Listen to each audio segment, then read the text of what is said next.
What up, folks? It is Mythic Esports, and tonight we have a wonderful Stridebreaker match. It is going to be XRising versus We Hate Renekton. I am Magic Man, and tonight, join with me, we have the ever infamous Lupul. Lupul, how you doing, sir? I'm vibing, my dude. I'm vibing as always, Magic. It's great to see you again. It's been a cool minute since you and I casted together, my friend. I know, brother. I am excited too. And tonight, I think we've got a pretty good match ahead of us. What do you think? Um, these guys are scrubs. Just kidding. I'm kidding. No, I mean, XRising is my old team, so I can't be super biased, like, super biased. But We Hate Renekton, also known as Double McFeeders from the previous season, is these two are two vet teams. So, we're gonna see, maybe some banger plays. I know White used to be our coach back then, and he was a pretty decent jungler. Just kidding. No, he was good. He was great. He was great to have around. Always good to see teams returning. Obviously, we're 4 weeks deep into our new season, but still Hmm. seeing clashes of old is always fun. And I think, if I'm not mistaken, We Hate Renekton has a very infamous bantering draft coach, the Hmm. Draft Demon, that will be joining them for draft today. So, if anything, I'm hoping for something spicy, at least out of our draft phase. I concur because he's been really working with We Hate Renekton's. I won't take away the drafting of White Feather though. White Feather was like I said, our coach back in when I was playing for XRising XRising Esports last split, and he did not disappoint with all the things. And I believe we're gonna go straight into the draft here. Um, as First soon as bands, it's an obvious Yumi ban against Yep. Mustard Cat. Hey, She Mustard. is a killer on the cat. That Mustard, like seriously, that Yumi pick is always hitting people. Like they always are like, "Hey, we don't want to see a Yumi." Okay.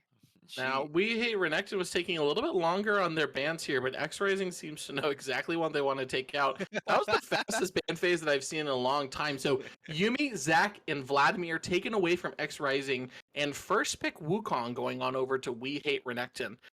Do we know, is that a flex pick? Are we going top lane with that Wu? Is it a jungle? I will double check for you right now because I was looking at them for a cool minute. It looks like it's a flex pick because both of them can do play Wukong, and both of them can play Wukong in that top lane or that jungle position. They're gonna give. By the way, we have uh, a Jin pick here. Jin insta lock. It was just like, okay, I want Jin, even though the monkey can dive onto the Jin. That Yeah, monkey is going to be diving for that Jin consistently. not a lot of tools for the Jin to get away from the Wukong, so we're definitely going to need to see some sort of peeling support for Jin to be able to take advantage of these team fights. But Lilia locked in. Hey. Probably jungle, I would have to assume. I've seen Lilia at least in Mythic Esports games across the last week, and she has been a strong jungler for sure. Ooh, then we see the Caitlyn Morgana pick for We Hate Renekton. Ooh, that's a lockdown bot lane right there if I've ever seen one. Hill lane, bot lane, you drop a trap on a snare, or you drop a snare on a trap, and you've got instant kills most likely. Wukong also enabled very, very well by that Morgana spell shield, so We Hate Renekton's draft already looking really strong. We do see XRising's final first pick coming out in Renata to be the support for Jin in the bot lane, so kind of spicy. I can't say that I've seen Renata Jin before, and I also felt that Renata had fallen a little bit out of meta. Correct me if I'm wrong. Um, as soon as after, I think a bit after the durability changes, and slowly, even though she just came out, like slowly but surely it's been dwindling down because ever since that, like I said, the durability change, nobody wants to build lethality, and lethality is such a harder, without the lethality, it's harder to kill everybody. Once everybody gets tanky, all that, like back and forth. It's always back and forth with that. But we do see a Silas ban from the We Hate Renekton, and on the side of XRising, they ban both the Twisted Fate and a Aatrox. I'm also totally wrong. Apparently, she's an S tier support with like Is a she super high really? win rate right now. Yeah, What so the heck? I haven't just seen prove me right. anything about that. All right, our next bands coming across is going to be Aatrox and Twisted Fate from XRising, followed up by a Corky and Silas band from We Hate Renekton. So some mid bands going across towards XRising, trying to target their mid laner. XRising is just trying to play across the board, trying to take out some strong picks. Twisted Fate, obviously with global pressure, would be really, really hard for them to contain a snowball if they were allowed to get that pick. Now, the one I'm really concerned about is, yeah, I would have to say that while their jungle from We Hate Renekton is going to be an issue, it looks like a lot of mobility. The jungle picks look they look like they can just hop over walls, which is sometimes a lot of people's Achilles heels whenever they want to uh, initiate, and all of a sudden something just pops out from the other side of the wall to their surprise. XRising locks in the Veigar here. Kind of another interesting pick. Again, another champion very similar to Jin that doesn't move very fast, doesn't have a lot of escape abilities. Obviously, outside of the gate and a snare, but if you can get on top of Veigar, he's forced to flash, or normally he's dead. So, kind of interesting that we're seeing both of the carries from XRising looking to be very non mobile. Um, and then We Hate Renekton has locked in Galio for the mid lane and a set top lane. So, heavy engage, a lot of wombo combo in their team fight that they're going to be looking to secure here from We Hate Renekton. And I think they're giving, and obviously X Rising is giving the counter pick to their top laner. I honestly think that's something that can anti-engage. I know Set would have been the best choice at this point, but unfortunately, We Hate Renekton took it. But Trundle is not a bad pick here. Trundle is a It's decent pick here. it stops a lot of it. The terrain also helps a lot. The additional terrain, especially in a close quarter fight. Um, the Lilia sleep into the Renata ultimate is a fun thing to go into because, I mean, you're getting sleepy, then all of a sudden, hey, I'm hitting my own teammates. It's kind of one of those things.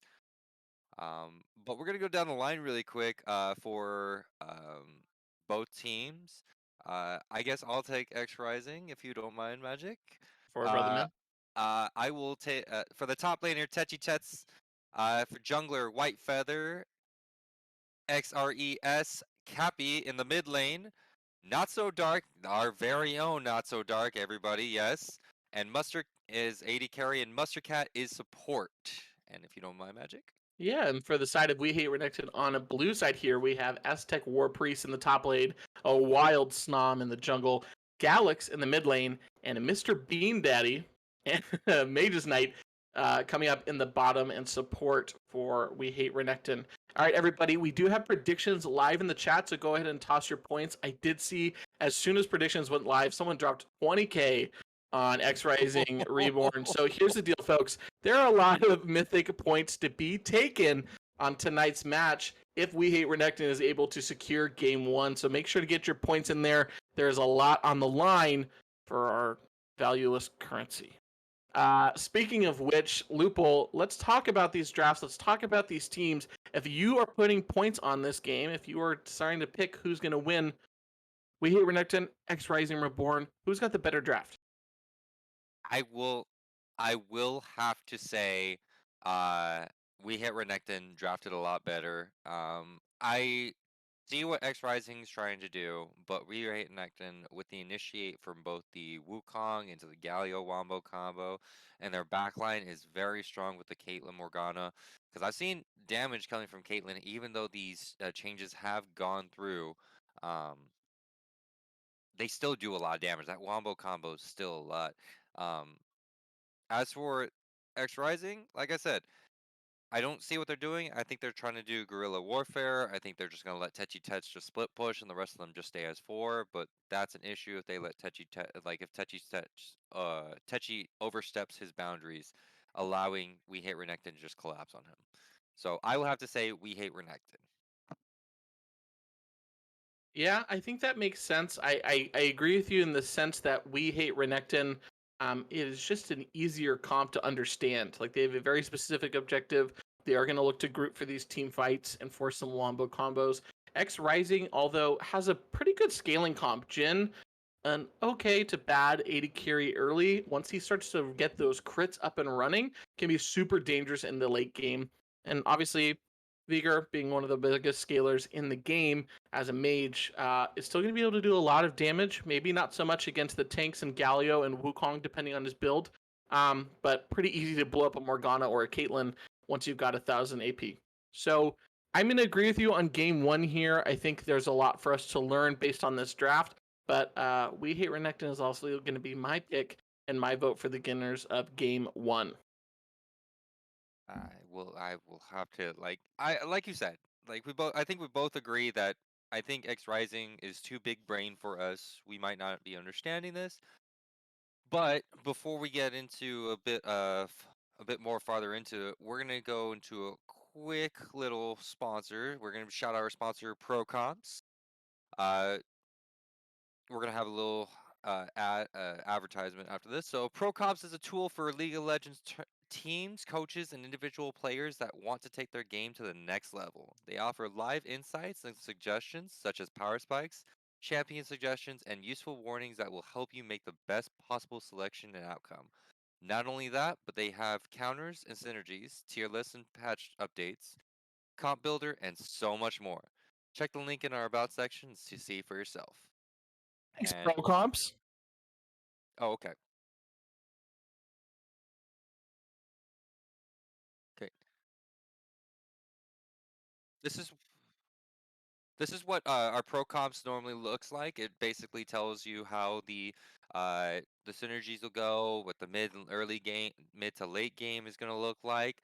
Also, it'll show you exactly what they might be doing. They might be doing a split push. They might be doing a siege and protect.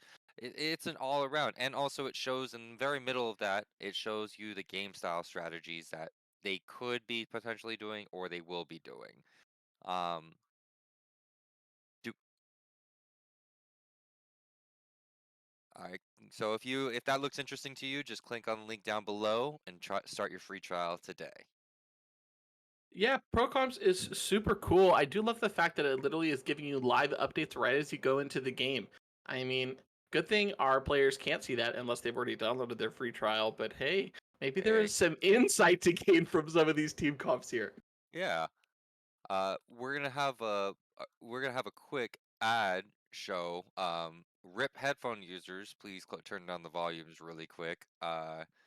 We will be having that in a short minute here. Everybody panic! Hold on!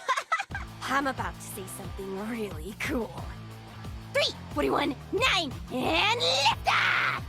No one dies screaming without me. I feel like I forgot to shoot something. You're starting to bore me. She's such a loser, always ready to cry. Da-da-da-da. Ah, come on. What's the worst that could happen?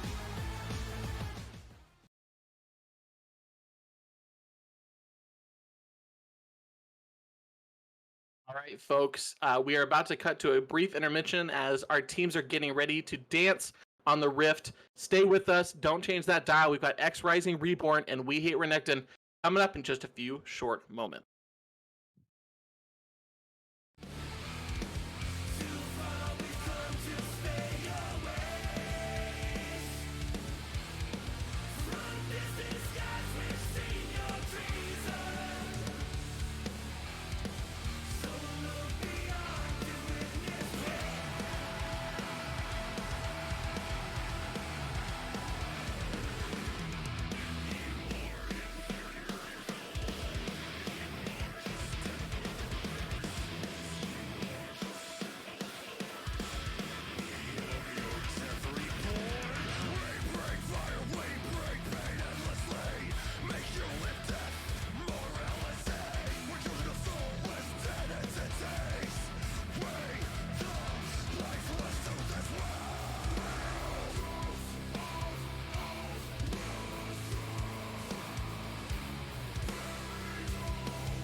welcome back, ladies and gentlemen, to game number 1. We Hate Renekton versus XRising Reborn. We decided to flip it around today, so Magic's gonna be my color caster. I will be play-by-play. Excuse me if I am a bit slow, but Magic, you are my whole world, so we will be my analytics today. You guys should all be ready to be impressed by my really excellent League of Legends knowledge. In fact, right now, what we are calling this is a 5-point defense. Hey, As very players are nice. guarding the entrance to their jungles. Super safe. We do have a little bit of deep vision coming from the blue side, dropping that ward on the opposite side of the red buff. But aside from that, this is a pretty tame start to game number 1. This is a tame start. Well, I honestly believe that We Hate Renekton might be trying to did some spicy thing in White Feather's jungle up in the top side. They were able to drop those 2 wards, but this is a pretty standard start for both sides. Both junglers wanting to start on the bot side of the jungle, working their way up top side to be able to help with either that set or Trundle. We just see where the director camera wants us to, but I honestly believe that We Hate Renekton will be trying to track White Feather a bit more than White Feather trying to catch a wild monkey. Yeah, big things to note here. Galio is pushing that wave very early, so it looks like Wukong and Galio might be ready to invade on that red buff if she is deciding to pass up there. But of course, we do get to see whether or not Lilia will be choosing to do a level 2 gank early or continue to farm up her jungle. So farm looks to be the answer. Nothing super exciting there. And then, as we can see, the Trundle is wanting to beat down the set. So Tech utilizing that attack the attack stealing from the Chomp. That 20 additional attack damage does hurt quite a lot. So Level 2 early here for red side. That's a very big level 2 early. Able to get that CC on Dark, but Dark and Mustard able to respond in turn, making Mr. Bean want to back off. Cappy in the mid lane, just farming very slowly. Cappy did take cleanse, so this is going to be a very fun lane to get away from everything. I think he heard earlier when we were talking about that no escapes whatsoever, but cleanse might be able to help out a bit more. So take a look at Wild Snom here. We did see pings come across. They did see Lilia at her chickens. Wukong, a Wild Snom, paths up to top lane, looking to see if he catches out Lilia going for a gank, but I think White Feather is clearing a little bit slower than Wukong is expecting. Yeah, if we take a look at the camp clears, they're on even par. I don't think a Wild Snom hit either Raptors or Krugs, if we take a look at the map. So this is basically XRising staying very safe, staying very safe on both top and mid, making sure that Wild Snom is not able to do too much, because they were able to see those Here comes White Feather. White Feather coming in with the bowling ball, but misses, making Aztec flash. Probably keeping track of that flash timer. Going to be setting up another gank in the near future for that. I don't know if Aztec needed to flash right there. We do see that Aztec has now pushed the wave up to Techi's tower twice now, so good response from White Feather tossing that seed, being able to get that flash. It gives Techi just a little bit more room to breathe and a chance for a repeat gank up top. Granted, White Feather already pathing down to bot side again to continue that jungle clear. So I like that response from White Feather. She identifies that Techi's already being pushed in. She's already had a larger impact than a Wild Snom, who seems to be clearing out that jungle just a little bit faster. Yeah, I agree completely. The fact is now Techi is wanting to get that reset going, so trying to shove in that wave, trying to make sure that not to miss too many minions, but also not get pulled into the turret for when Aztec does that pull. But, you know, Trundle passive healing, it's amazing. It doesn't stop anything. Wild Snom either looking to invade the jungle here on Wukong or look middle. There is a good ward from Cappy, though, to keep himself safe on the top side of that lane. Wild Snom, again, kind of another foiled gank where he's looked, but not gotten anything out of it outside of a ward. Looks like they're wanting to invade White Feather's jungle for those chickens. It's always a mini game with those chickens. Everybody wants that, wants those chickens for themselves. Speaking of the But- devil, we do have White Feather invading onto the bottom side here, looking to pick up either timers on red buff and dropped a ward on our friendly little, what are those fellas called? Are those Gromps? No. No, those are Krugs. Toads, my friend. Krugs, holy my friend. moly. Tells you how Krug, much my- I jungle, dude. Um, Don't worry, I got you. I am jungle main, remember? Oh, we do see Galax. He has hit level 6, immediately starting to walk bot side. He is picked up on a ward, however, but he is going to be chilling in the river bush. Jark takes that free damage from walking up too close. But they stay safe, which is pretty, I mean, all in all, very good. It's interesting that We Hate Renekton backs up on their bot side as their Galio starts to roam down. So maybe a little bit of a miscommunication there, but Galio doesn't lose anything on that roam, able to pick up that farm before it even hits his turret. I mean, Cappy's trying to make sure that those stacks are going to be rolling along. Speaking of which, not doing too bad, by the way, for 26 stacks on the phenomenal evil power.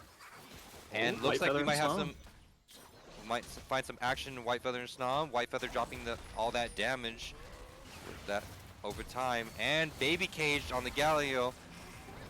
CC chains all around coming in. Baby cage to the pull from the pull. And they all back off. No deaths, no nothing. But Galax did pop that flash, so they are trying to make sure that they are positioned for Dragon very well. And I think they do have the advantage to go for it most likely, but are most likely see a ward. Aztec and Techi going on. Flash from Techi after the ultimate subjugation. And they walk away from each other as if nothing happened. We do see White Feather here on the dragon. It looks like they're going to pick it up.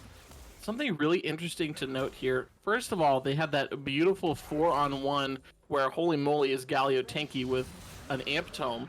But I know. that 4-on-1, look at their vision control in the bot side. We have 3 pink wards, one so far deep into blue side's map. I'm amazed it hasn't been cleared yet.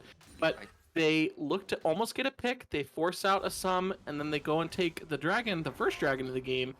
Pretty smooth play there from XRising Reborn. Their ward placements are 100% helping them make sure that they do not get collapsed on too well. And also you are right about that that pink ward that White Feather dropped a lot sooner. It's pretty much helping them keep track of them, and now White Feather is tracking Wild Snom. Also checking that jungle timer, so could potentially invade later on. Techi Tet's yet to back, while I believe Aztec didn't stop their back to make sure that Techi isn't able to push the wave all the way to their turret. Mustard Cat and Noxo Dark trying to get all that vision back that Mr. Bean and Magus Knight took away earlier. Looks like also Wild Snom is going for that Rift Herald, and Mustard Cat coming in from mid lane, trying to get that DC chain going with Cappy, but misses the grab. Lily also does spot out the Wukong, yep. So yeah, there's might be forced to walk away here, but Wild Feather is coming in, getting the fruit, trying to stay healthy. does have the ultimate, so sleepy time could happen to them. But Wild Snom does decide to back off. Dark spots out that Magus Knight is trying to get away with taking that vision away from them. Now, here's the thing I want to talk to you, Lupul. The best play that I've seen so far this match, there is a pink ward in Tribush on the bot side that Not So Dark spotted out.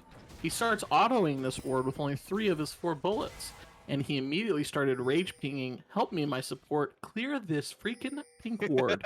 And if that is the life of an 80 carry, I have never seen something so beautiful and such a representation of please help me. I'm playing Jhin. I have 3 bullets. Oh my god. Looks like looks like Aztec, Galax, and Wild Snom is trying to go for this Rift Herald, even though that White Feather sees this. Can't really answer that well without the Techi Tets coming down, but has low mana. Cappy gets caught out, has to use the cleanse. Walks away, but Galax is going to shove in that wave. Yes, that is the life of a Jhin, though. So we are seeing a lot of really good macro plays from both teams here. Again, Aztec War Priest is pushing in this Trundle to his turret. This time, they are able to pick up the Rift Herald after it. So again, a lot of pressure coming out from the set as he's able to clear these waves a lot faster than Trundle as of right now. They got a little value on that. Still no first turret to fall, so we should see this dropped here soon. Which lane do you think this is heading to? I believe that this is going to most likely go top side, trying to make sure that Aztec can start roaming around, helping out with the plays a bit more. Techi needs that first item power spike to be able to start fighting Aztec a bit more completely. But if he does keep playing the way Subjugation drops, Aztec has to flash. That Chomp is hurting now with that Sheen. Sheen does so much additional damage on off cast, but looks like Wild Snom is hanging on the wings of this. They do want to get... Oh, looks like Mustard Cat does catch him. Here comes the ultimate from Mustard Cat. Also White Feather dropping that ultimate. Galio jumps in. Wild Snom getting away with a short amount of health. White Feather drops. First Blood goes to bot lane. Mustard Cat also dropping. Not So Dark trying to do the backup damage. Cappy on the roam a bit late. Trying to drop that baby cage. Mr. Bean Daddy dropping the ultimate, killing Dark for a triple kill. Wow. So again, White Feather and a Wild Snom in the same place at the same time practically. Really, really good pathing from both jungle sites here, but we do see the advantage of the Galio, his semi-global ult, able to drop in the middle of the team fight, gets there significantly earlier than Cappy on the Vigor. A little bit of a misplay there as Jin walked up to maybe hope to deal some damage. Aztec Cappy. trying to go for Aztec getting taken down by Techi. Bit on the wrong side of the law there, Aztec. Techi does want kills, though. But first turret does drop down to the side of We Hate Renekton. Cappy stacking it up on Magus Knight. White Feather just setting that up for him. Just starting to praise the macro play, and now we see two players of We Hate Renekton overextend it and get really punished for it. So again, Set now knows I cannot duel this Trundle, he will beat me up. So Set doesn't have that power anymore, he really only has the ability to do wave control. Also pinging down that Aztec did use the teleport, but XRising Reborn will pick up the second Drake on spawn, making it look like a Mountain Soul coming up for us. These are looking very spicy, and they will help. Most likely, if XRising can get to this Mountain Soul, it will be very helpful for their side. Techi will be able to split push like nobody's business. But if we do bring it up, this gold difference, though. I mean, the first turret gold was does help a lot to for the side of We Hate Renekton. It does. They were able to drop that Rift Herald and pick up first turret down on the bot side. So there's still plenty of plates on the map, although very little time to pick them up. So we're not going to see any large swings of gold here. Looks like Techi is probably going to get ganked by Galix. Oh, but directed camera doesn't want us to see that. So Mustard Cat's going to get beaned by Mr. Bean for stepping up a little too far. Techi survives the gank, and Galix just heads back to the mid lane. I believe Techi just doesn't want to step up too far. No vision on Wild Snom. Just like Mustard Cat did step up too far, has to drop the ultimate, has to drop the W, trying to stay alive. Couldn't stay alive long enough. But Magus Knight also dropping the ultimate. White Feather dropping his ultimate as well. And here comes the teleport from Aztec War Priest. And Dark goes down again from Mr. Bean's ace in the hole. So here's the deal. We've got 4 kills on Mr. Bean Daddy's Caitlyn. That's scary. That range can kite a lot of the players from XRising Reborn. So right now I understand the gank going down, maybe looking to secure that shutdown, but they weren't able to get it, and they give over yet another kill. Techi drops the subjugation, but while Aztec Priest does drop the showstopper, Techi is able to just keep fighting Aztec War Priest. Aztec War Priest coming in to help out Wild Snom and Galix. Galix did ult in on top of Wild Snom. Mustard Cat trying to save Cappy. Cappy having to use the cleanse. Everybody's collapsing on Techi. Unfortunately, overstepped his bounds, and Galix, Aztec, and Wild Snom does get him. Cappy and Mustard Cat still trying to do that wombo combo for that baby cage. but We Hate Renekton's 6-2 up 4K gold. Yeah, I mean, they have a significant gold advantage. Again, some of these fights are being turned based off of just tiny bits of mistakes. Techi coming in to try to give them the man advantage, but he gets picked off instead. It went from a 4v3 to a 3v1, and he dies and pays the price. So Rift Herald does fall. It is picked up here. Oh, I lied. I'm dumb. That is not the case. No, Rift Herald is going to be responding in about 2 seconds. Yes, believe. it is. So we do But see Techi Techi- clearing Techi's some run- wards. Yes. But they are going to, but We Hate Renekton is going to go for the Rift Herald on spawn, making sure that they get that second one. A lot of people have very different opinions when it comes to, oh, here we go, Mustard Cat getting hit, pulled by Aztec War Priest, able to get away by pushing him away. And Not So Dark getting CC chained by Mr. Bean Daddy and Magus Knight. Yet again, there goes that ultimate. Trap, stun into a trap, threw into a trap, and this is something. I'm also going to point out something. Cappy did change from a Everfrost to the Uncrowned, Crown of the Shattered Queen. And they're just going to drop the Rift Herald straight into mid lane, making sure this falls, trying to open up the map a bit more. I believe they want to make sure that XRising cannot get any more Drakes, cannot get any more objectives. They're roaming S5, as they should, to make sure they utilize their whole team comp. Exactly. I think that you were right. I think you were talking about, let's debate the value of the second Rift Herald. The first one, obviously, to try to secure a first turret, to pick up some of the extra gold from the plating.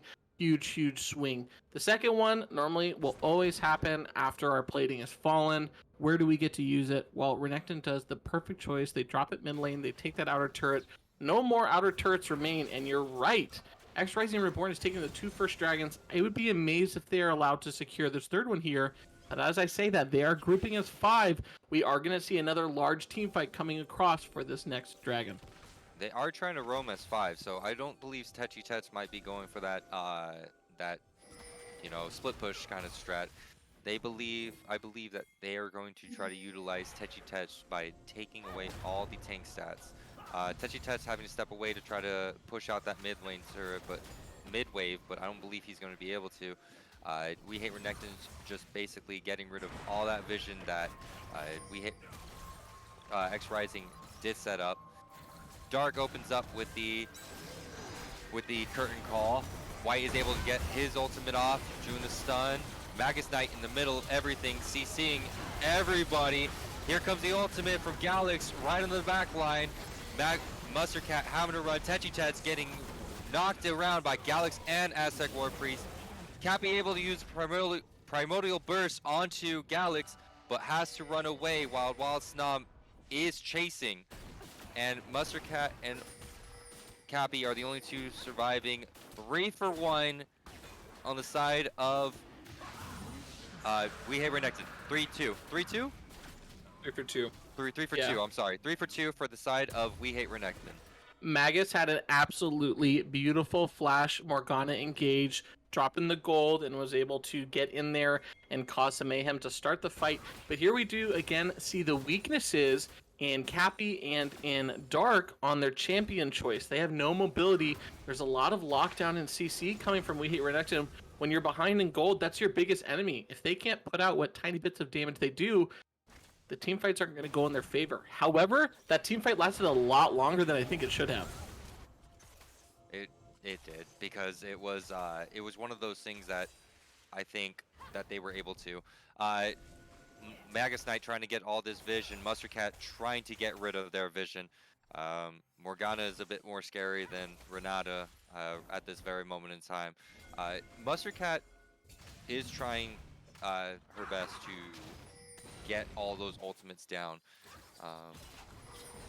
But honestly, White Feather and Cappy trying to get whatever they can off Aztec War Priest here.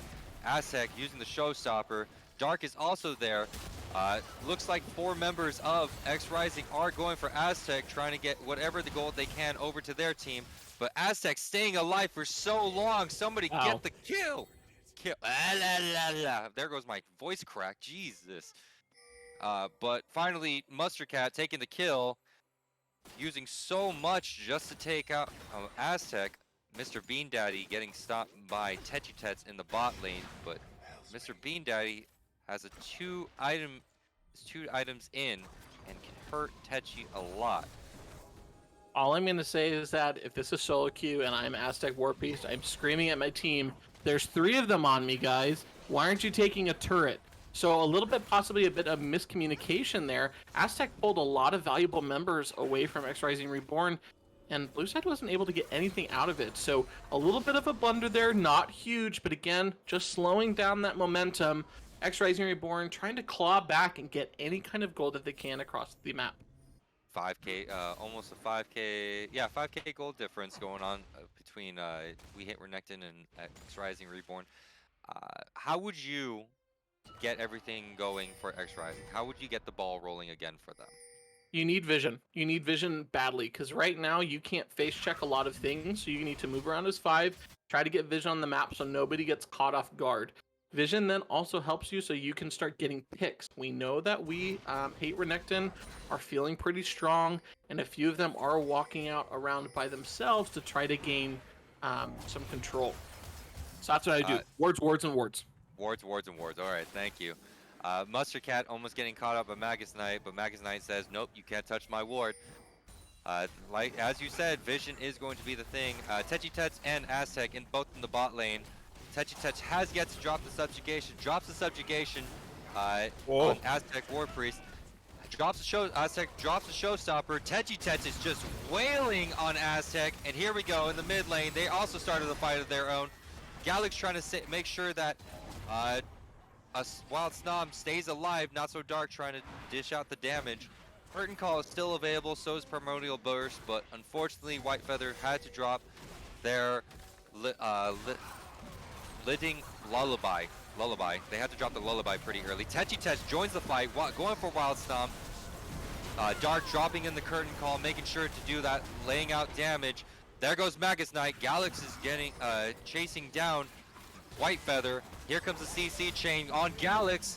Techitets getting a double kill. And then here we go. They might be looking for a Baron here right after taking out Galix and Magus Knight, but they have to take care of all that vision. I don't think they can do it. That's a tall order right there. Wild Snom is still up. That's a 50-50 chance.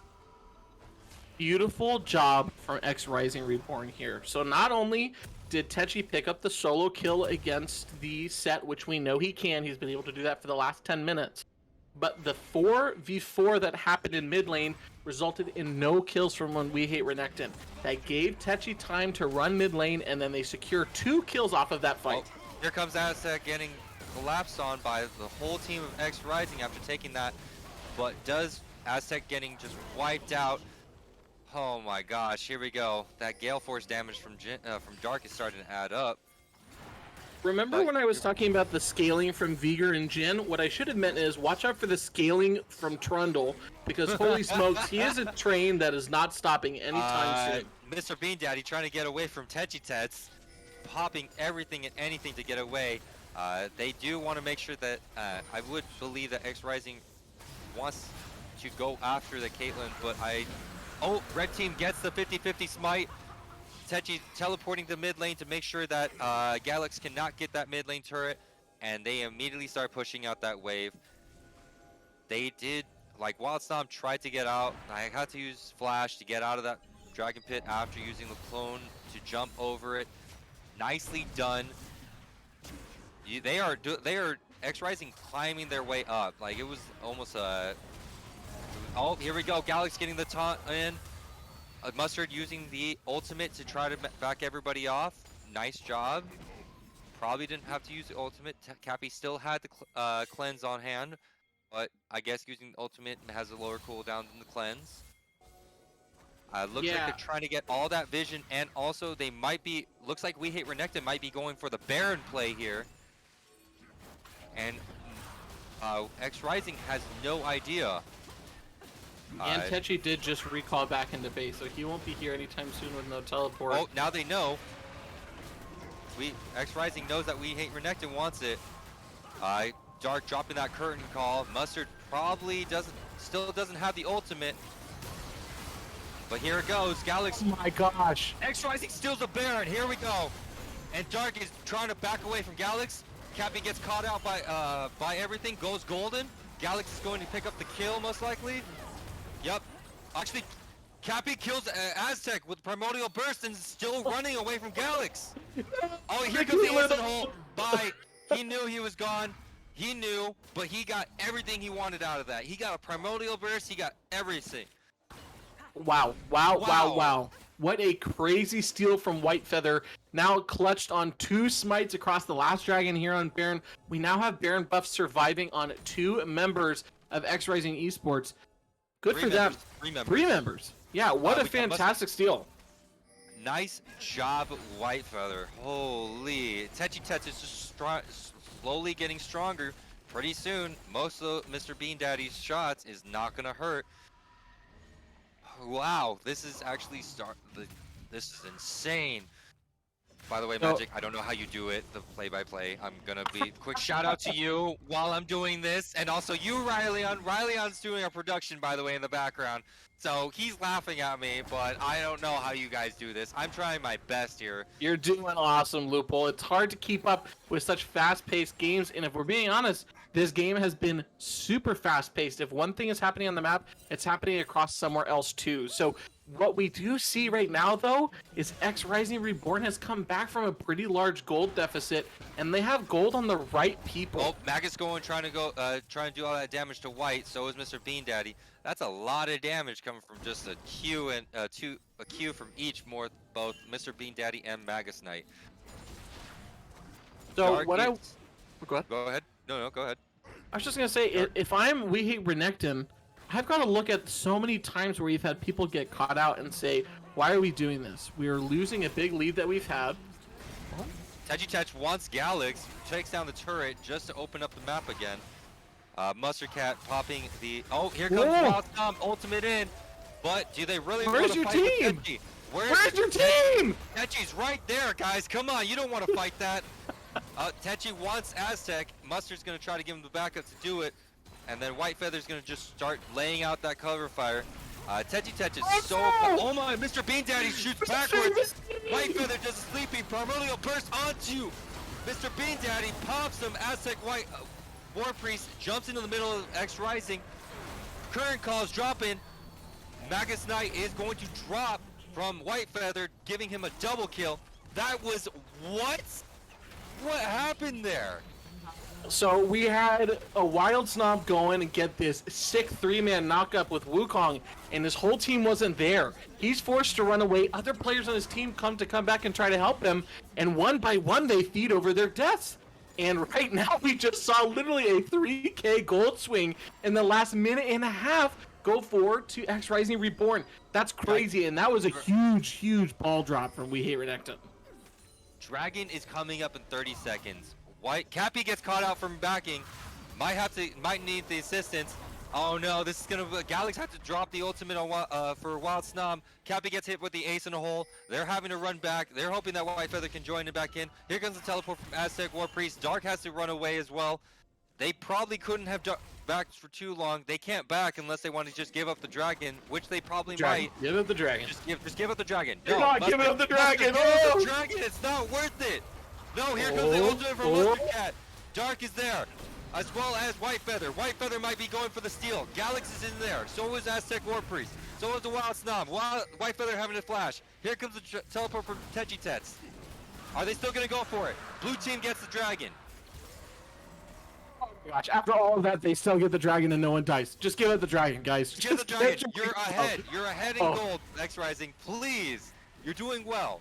Just go for the next objective. You're fine. You have 4 minutes on the next... They weren't even on soul point. You were fine. You were perfect. Thank goodness nobody died. This game has been crazy. We are now back to pretty much a 1k gold difference here across the map. 2 dragons to 3 for favor of XRising Reborn. And Baron's going to be back on the table in a minute and a half. You know these teams are going to fight over this Baron buff for sure.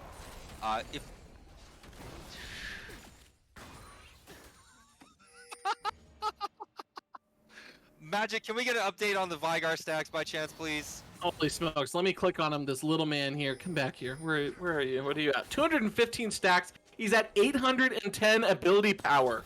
He was able to just pick up his Rabadons on his last back, so now he had started with just those purely defensive items in the Shattered Queen and in the Zonias, but now he's starting to build up that big AP. Cappy's going to be a big threat moving forward. Looks like if we honestly look at their team, the whole team of We Hate Renekton, I count only one person having any magic resist. That's if we don't include the boots, merc shreds.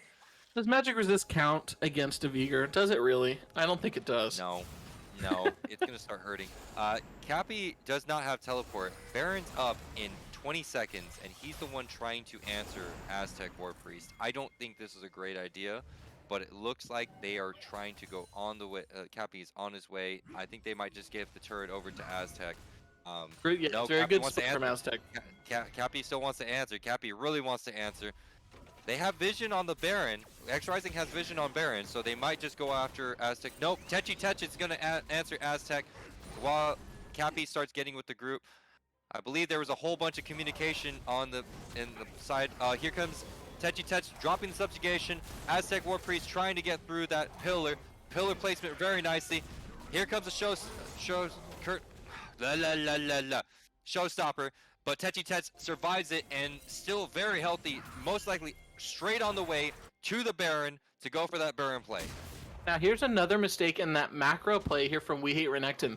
They had a beautiful split going. The only person there to answer Aztec was Cappy. That's perfect for them. They want to take that Baron fight. They want to apply that pressure, but instead they fall back. Wild Stomp jumping in. Here comes Galax's Wombo combo. Techi is the only one caught into it. Buster drops the ultimate. Here comes the Berserk. Not so dark. Cat picks up Magus Knight. Also picks up Wild Stomp. Here comes Galax is falling next. Goes Golden. Here comes that 4-shot. Triple kill for Dark. Here comes Techi. Techi wants Mr. Bean and dies. 2, making it Mythic Ace. This ends the game here. 13-18. I lied, Lupul. I said We Hate Renekton wanted that Baron fight. They didn't, because we just saw what happened and they got absolutely smoked. XRising Reborn is huge, and there's nothing I don't think that can stop them from ending the game right here. That timer's closest one is 2 seconds, and that's on Magus Knight. But here comes all the CC coming from XRising. Primordial Burst comes from Cappy onto Aztec War Priest, and they're taking the second turret. We are going into game number 2, ladies and gentlemen. XRising takes 1. What a game! What a game, Lupul. Oh okay, my gosh. Literally after 20 minutes, if you had asked me who's going to end the game with a 5k gold lead and a huge Baron swing, I would have said We Hate Renekton. Like, there's no doubt in my mind after the start of that game. But here I am, standard corrected. Dude, XRising Reborn, it didn't matter how far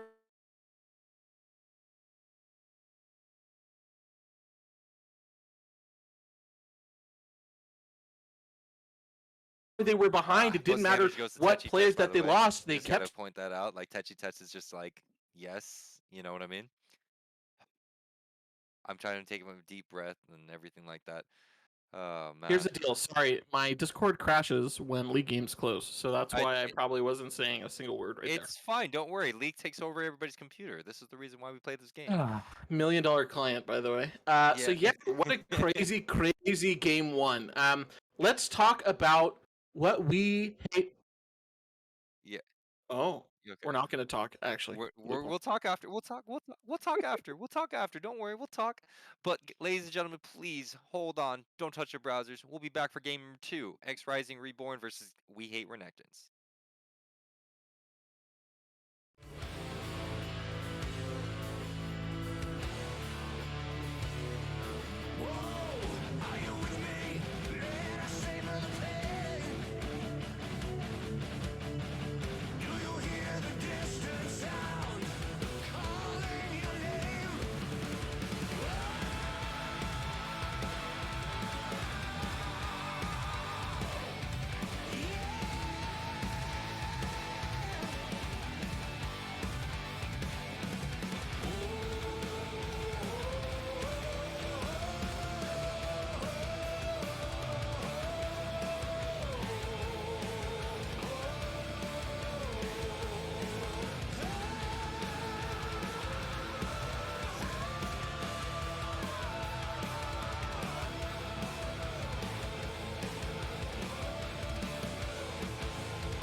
Welcome back, Mythic Esports viewers.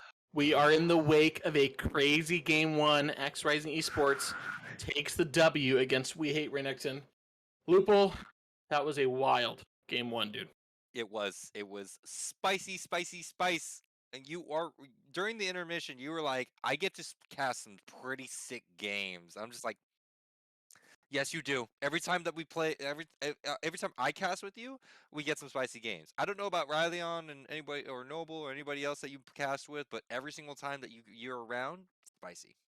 Hashtag blessed. Hashtag blessed. So let's talk about that first game. So We Hate Renekton had a pretty substantial lead there for, I want to say, the first half of the game. And then through some pretty great macro plays, XRising clawed their way back and ended up with a huge gold lead to swing that game. What do we need to see different from We Hate Renekton to see a game 3, Lupul? Being able to start strong, stay strong throughout the whole time, making sure that gold lead stays an advantage. Maybe not giving Techi Trundle is a good idea, or Safe bet, anything. safe bet. Yeah, safe bet. Also, scaling champions. If I've done my research on either team, keeping scaling champions away from either team is very ideal, but keeping it from XRising, that's where a lot of them start. It's like an engine. Once they get to fifth gear, it's kind of all downhill for the enemy team. Um, So going into draft, we see the same bans across both teams here. Only difference is this time We Hate Renekton, who first picked the Wukong in game 1 when they were blue side, bans Renekton. So they assume that this is going to be a really critical flex pick for either team, so they take it off a map. XRising then first picks the Zac, which was banned against them in game 1. So we're just seeing trades of picks and bans here, but clearly XRising is prioritizing the Zac pick. I believe that's one of White Feather's more preferable picks. He does do very well with the Zac. Has a very strong KDA.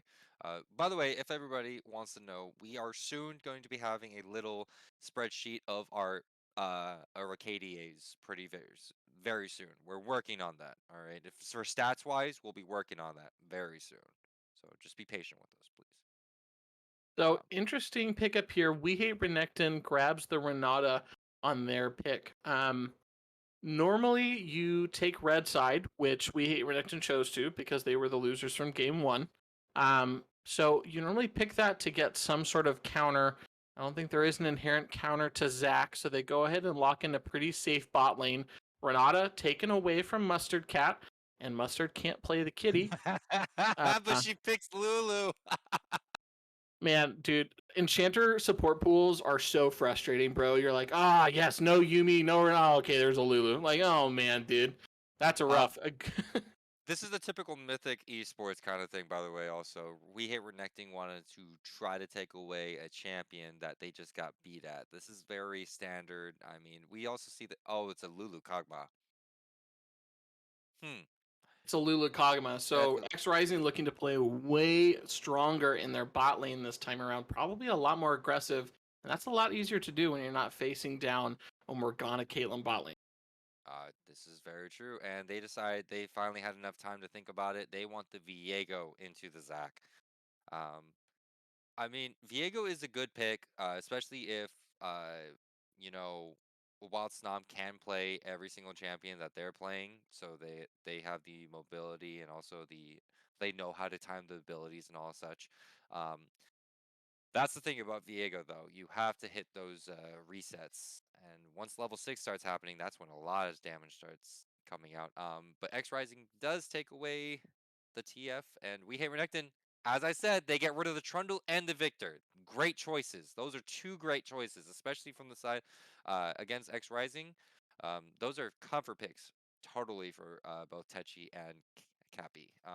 But the Tristana last ban comes towards We Hate Renekton. I think that would have been a Tristana mid lane. Who would have guessed?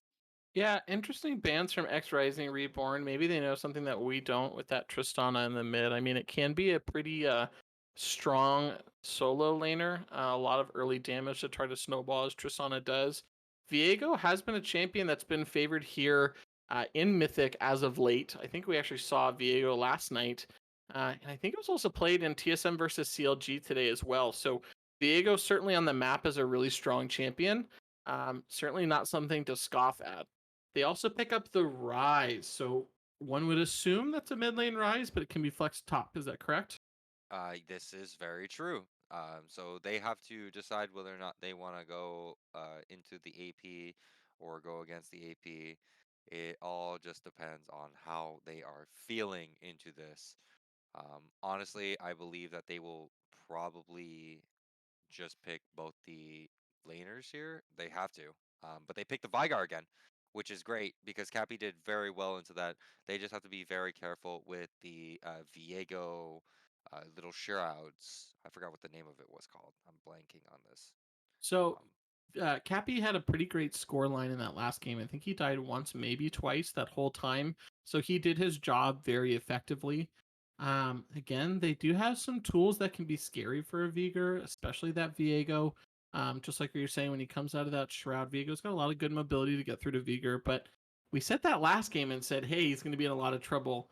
And yet he did okay. So follow up, the Nasus picked up in the top lane for XRising to round out their team and an Aatrox picked up from We Hate Renekton.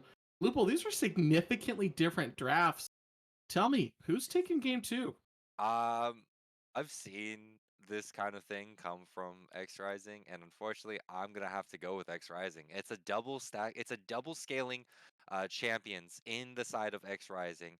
It's infinite scaling. It's completely 100% infinite scaling. Sure, they'll be pushed. Both Cappy and Techi will be pushed in their respective lanes. But as soon as they get farther into the game, they will be able to practically one-shot everybody on this enemy team. Because Vygar doesn't have to. Vygar just autos whenever they're berserk. Most of these champions, the only person that's going to be hurting is Dark's Kog'Maw. That's it. Yeah. This Renata pick was early, super early. Was probably one of the. I'm not gonna say the worst picks that they could have done, but it is a bad pick because they were able because XRising was then able to adapt and make sure that they didn't all most of their champions were all cast based. I mean, So to be fair, Kog'Maw is a pretty scary champion to have smacking anybody on your own team. So it's not bad there. But I agree with you. I think it loses a lot of its viability when you're not playing with someone in the top lane who's 80 and wants to skirmish or things like that. But okay, I say that you're talking about Nasus infinite scaling. Endgame Nasus start wailing on you even without Q is pretty scary, especially if you're a Vigar, especially if you're a Lulu, especially if you're a Kog'Maw. They're very, very squishy targets. So Renata, I think a decent pick here. My big concern is that if Rise and Aatrox can kind of get off the ground running, because you're right, Nasus scales super hard, Vigar scales super hard, and Kog'Maw, obviously the strongest AD carry in the game, the later it goes. So if we hate Renekton can have a strong early game like they did in game one, I think they'll have a shot. But the big thing is, can they take that lead and actually do something with it as opposed to last game? They were pushing, they had really good control of towers, but they just getting caught out over and over and over. And eventually it was the last straw that broke the camel's back. The next Rising came back.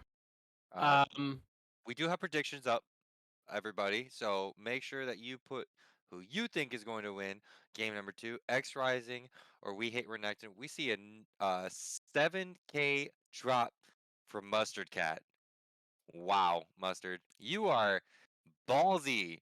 That's a big ballsy drop coming from Mustard Cat.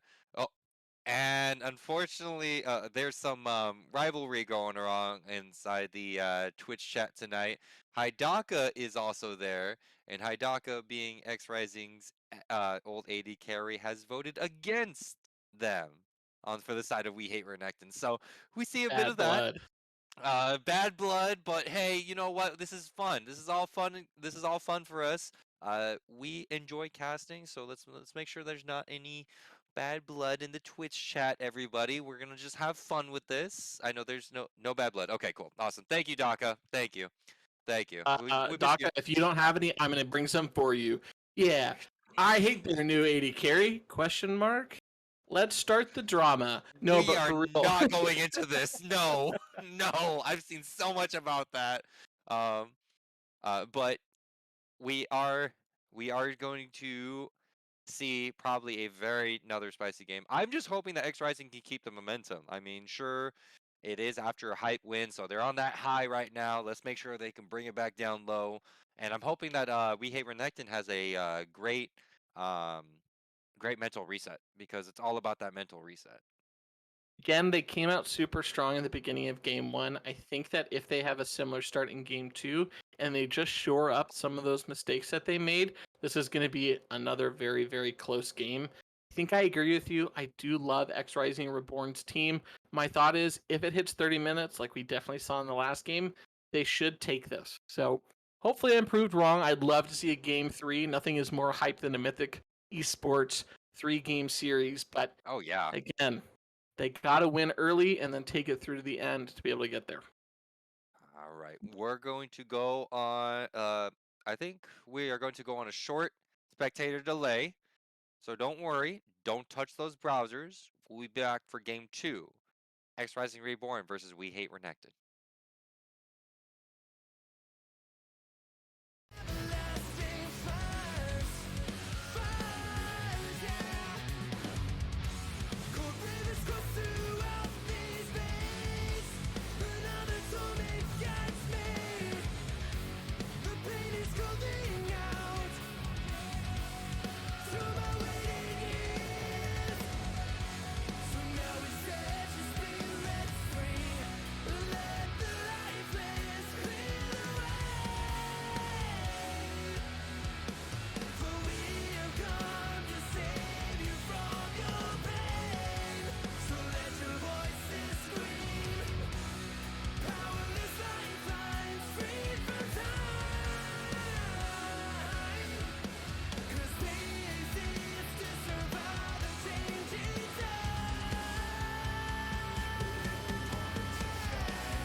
Welcome back, ladies and gentlemen, to game number 2, XRising Reborn versus We Hate Renekton.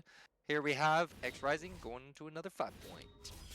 Yeah, it's always safe to go with 5 points. 5-point hype. Right? Gee, buzz. Look at all that. All in a straight line. Like, I love it. No, it's totally boring. But it is safe, and safe is okay. Safe League of Legends is good League of Legends. I get it. Not a lot of really strong invades actually from either side here. So again, 5-point, good strategy. This time we see a little bit less invasive wards coming from the side of We Hate Renekton. They really tried to push into the jungle for early vision last time. Not seeing that so much this time. I do enjoy that they are probably going to get them later on in the game. But I do see that that Galaxy dropped that first ward in the middle of the river and top side. So making sure that they keep track of whoever wants to step up a little too far. Now, I am going to be excited to see, I'm really hoping that Whitefeather's going to do one of those really early level 2 ganks in the bot side. Zach is such a strong ganker from literally the point that he takes a slingshot, so we might see an early scuffle in either mid or bottom if Whitefeather decides to play aggressive. That is true. With that slingshot, it's going to help CC a lot of damage. I believe. I don't think White's going to go for the level 2. Why no cheese, White? That's okay. He is going to farm it up. Yeah, there's the damage there. There's your damage there. The Dark being able to just pelt down Magus Knight for stepping up too far. So. Oh, here we go. Let's take a look. Whitefeather looking middle this time with a slingshot. Happy took the baby cage. Oh, here comes the flash from Galix. Nice job with that, making Galix use that flash really early, keeping that time down. It's going to help Cappy quite a lot. Cappy took teleport this time instead of plants. Yeah, he wants to be able to be a little bit more proactive around the map. I think if you're Galix, you should know that gank is coming. But again, when you've got a gate to worry about, it's also hard to focus on that slingshot. So good reaction time with that flash. But again, great job from Whitefeather taking an advantage for his mid laner early. I cannot wait to see what the stacks are looking like in 20 minutes, but Aztec is pushing in Aztec War Priest, as I thought they were. Both Cappy might be playing ahead down there, but Techi is getting slaughtered up there. Yeah, we did see a ping on the red buff here for a wild Snom, so XRising Reborn feels pretty comfortable tracking this Viego. We might see a scuffle right now as Snom and Feather are starting to duel it out over the bug. Whitefeather still has his passive, which is going to help him a lot, but does jump away from the scuttle. Better to get away than have to scuffle for it, the scuttle. Is that the thing that we're going to start? I hope not. It's really hard to say. Yeah, I just tried to say. So at no point really does Whitefeather want to battle a wild Snom in a 1v1. So a wild Snom pushing his advantages there. But you're right, we are seeing a repeat of game 1 in the top side where Aztec War Priest is pushing in Techi. Looks like White, no, he's not going to go for that. It's too close to turret. Oh, but they don't even know. Oh, he's staying. I like this. This is a juicy play. Oh, he left. He left. He's going to try to invade the jungle. Better to be safe than sorry. You know, don't want to have any too far, like laners have advantage too far ahead than the other. Both teams right now are really taking advantage of their strong points. Aztec pushing. Oh, Mustard stepped too far close. Mag is pulling him in. Mag is, Mr. Bean having to use the heal because Not So Dark is just pelting him with those autos. Oh man. a little bit of a slip up there from Mustard Cat. She was pulled under turret, forced to flash, forced to burn that heal from Dark. Galix is overstepping bounds again. Oh, Whitefeather's back! Right? Techi's trying to just lay out some damage on Aztec. Aztec takes a free turret shot. Like it's just gonna be. This is how top lane's gonna be. It's gonna be farming. You're playing Farmville up there, Techi. We already know. Don't worry. We know that you'll get stronger one day. One day you'll be big and strong.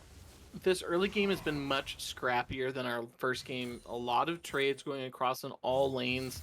White Feather now being much more proactive on the ganks. I think that's just what happens when you play a more proactive ganking jungler like a Zac. But an early dragon take. 5:30. Pings are going down. We hate Renekton. Secure dragon number 1. Literally no vision, no contention. Free pickup. Good play. That's good. They had priority in the bot lane with XRising being pushed in. Techi playing bait for against Aztec. Get away from my top laner, says White. Here comes War Priest popping that ultimate. White's getting really low. Techi don't step up too far, and the ultimate runs out for Aztec War Priest. White Feather is playing right place, right time for a lot of his team members here in the early game, but he is falling behind in levels to be able to do that. Viego picking up that early dragon, has a level lead. I think he also has a farm lead, over 10 CS in the jungle, which is a pretty significant lead here. Ooh, Aztec trying to get spicy with that flash Q. Hit for tat, flash is traded. Yeah, 20 farm difference in that top lane. Even though that's stacking Nasus, but kind of sucks for Techi. Can't get that Sheen just yet. Wildsnot might be looking for him. Nope, just go straight for the ground. Yeah, not getting that early Sheen on first back is going to be really, really hard for Nasus to be able to come back and try to get more of this farm here. Aztec already pushing and taking some plating here in the top lane. He's going to have a significant lead when they come back to duel here. He is, let's see here, already 700 gold lead for him in the top lane, which is huge at the 7-minute mark. Aatrox pushing power, it's like a Riven.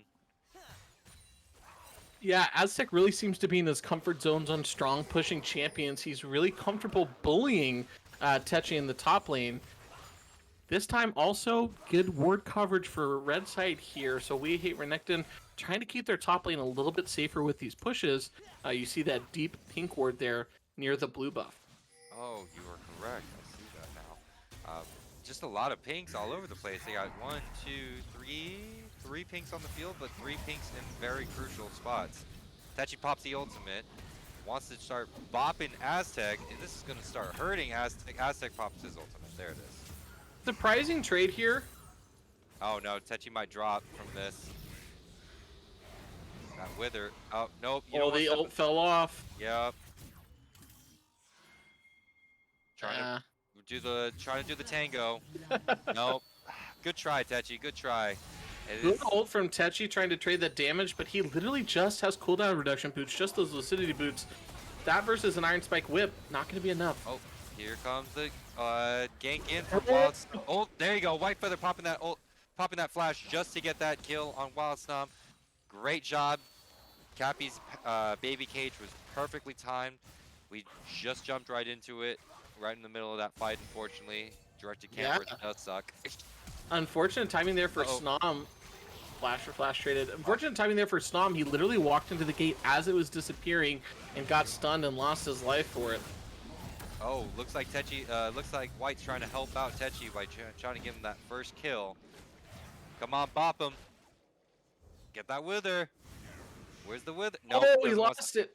No, he didn't want to step up too far. They don't know where Snom is. 2 level advantage, almost 40 CS in the top lane.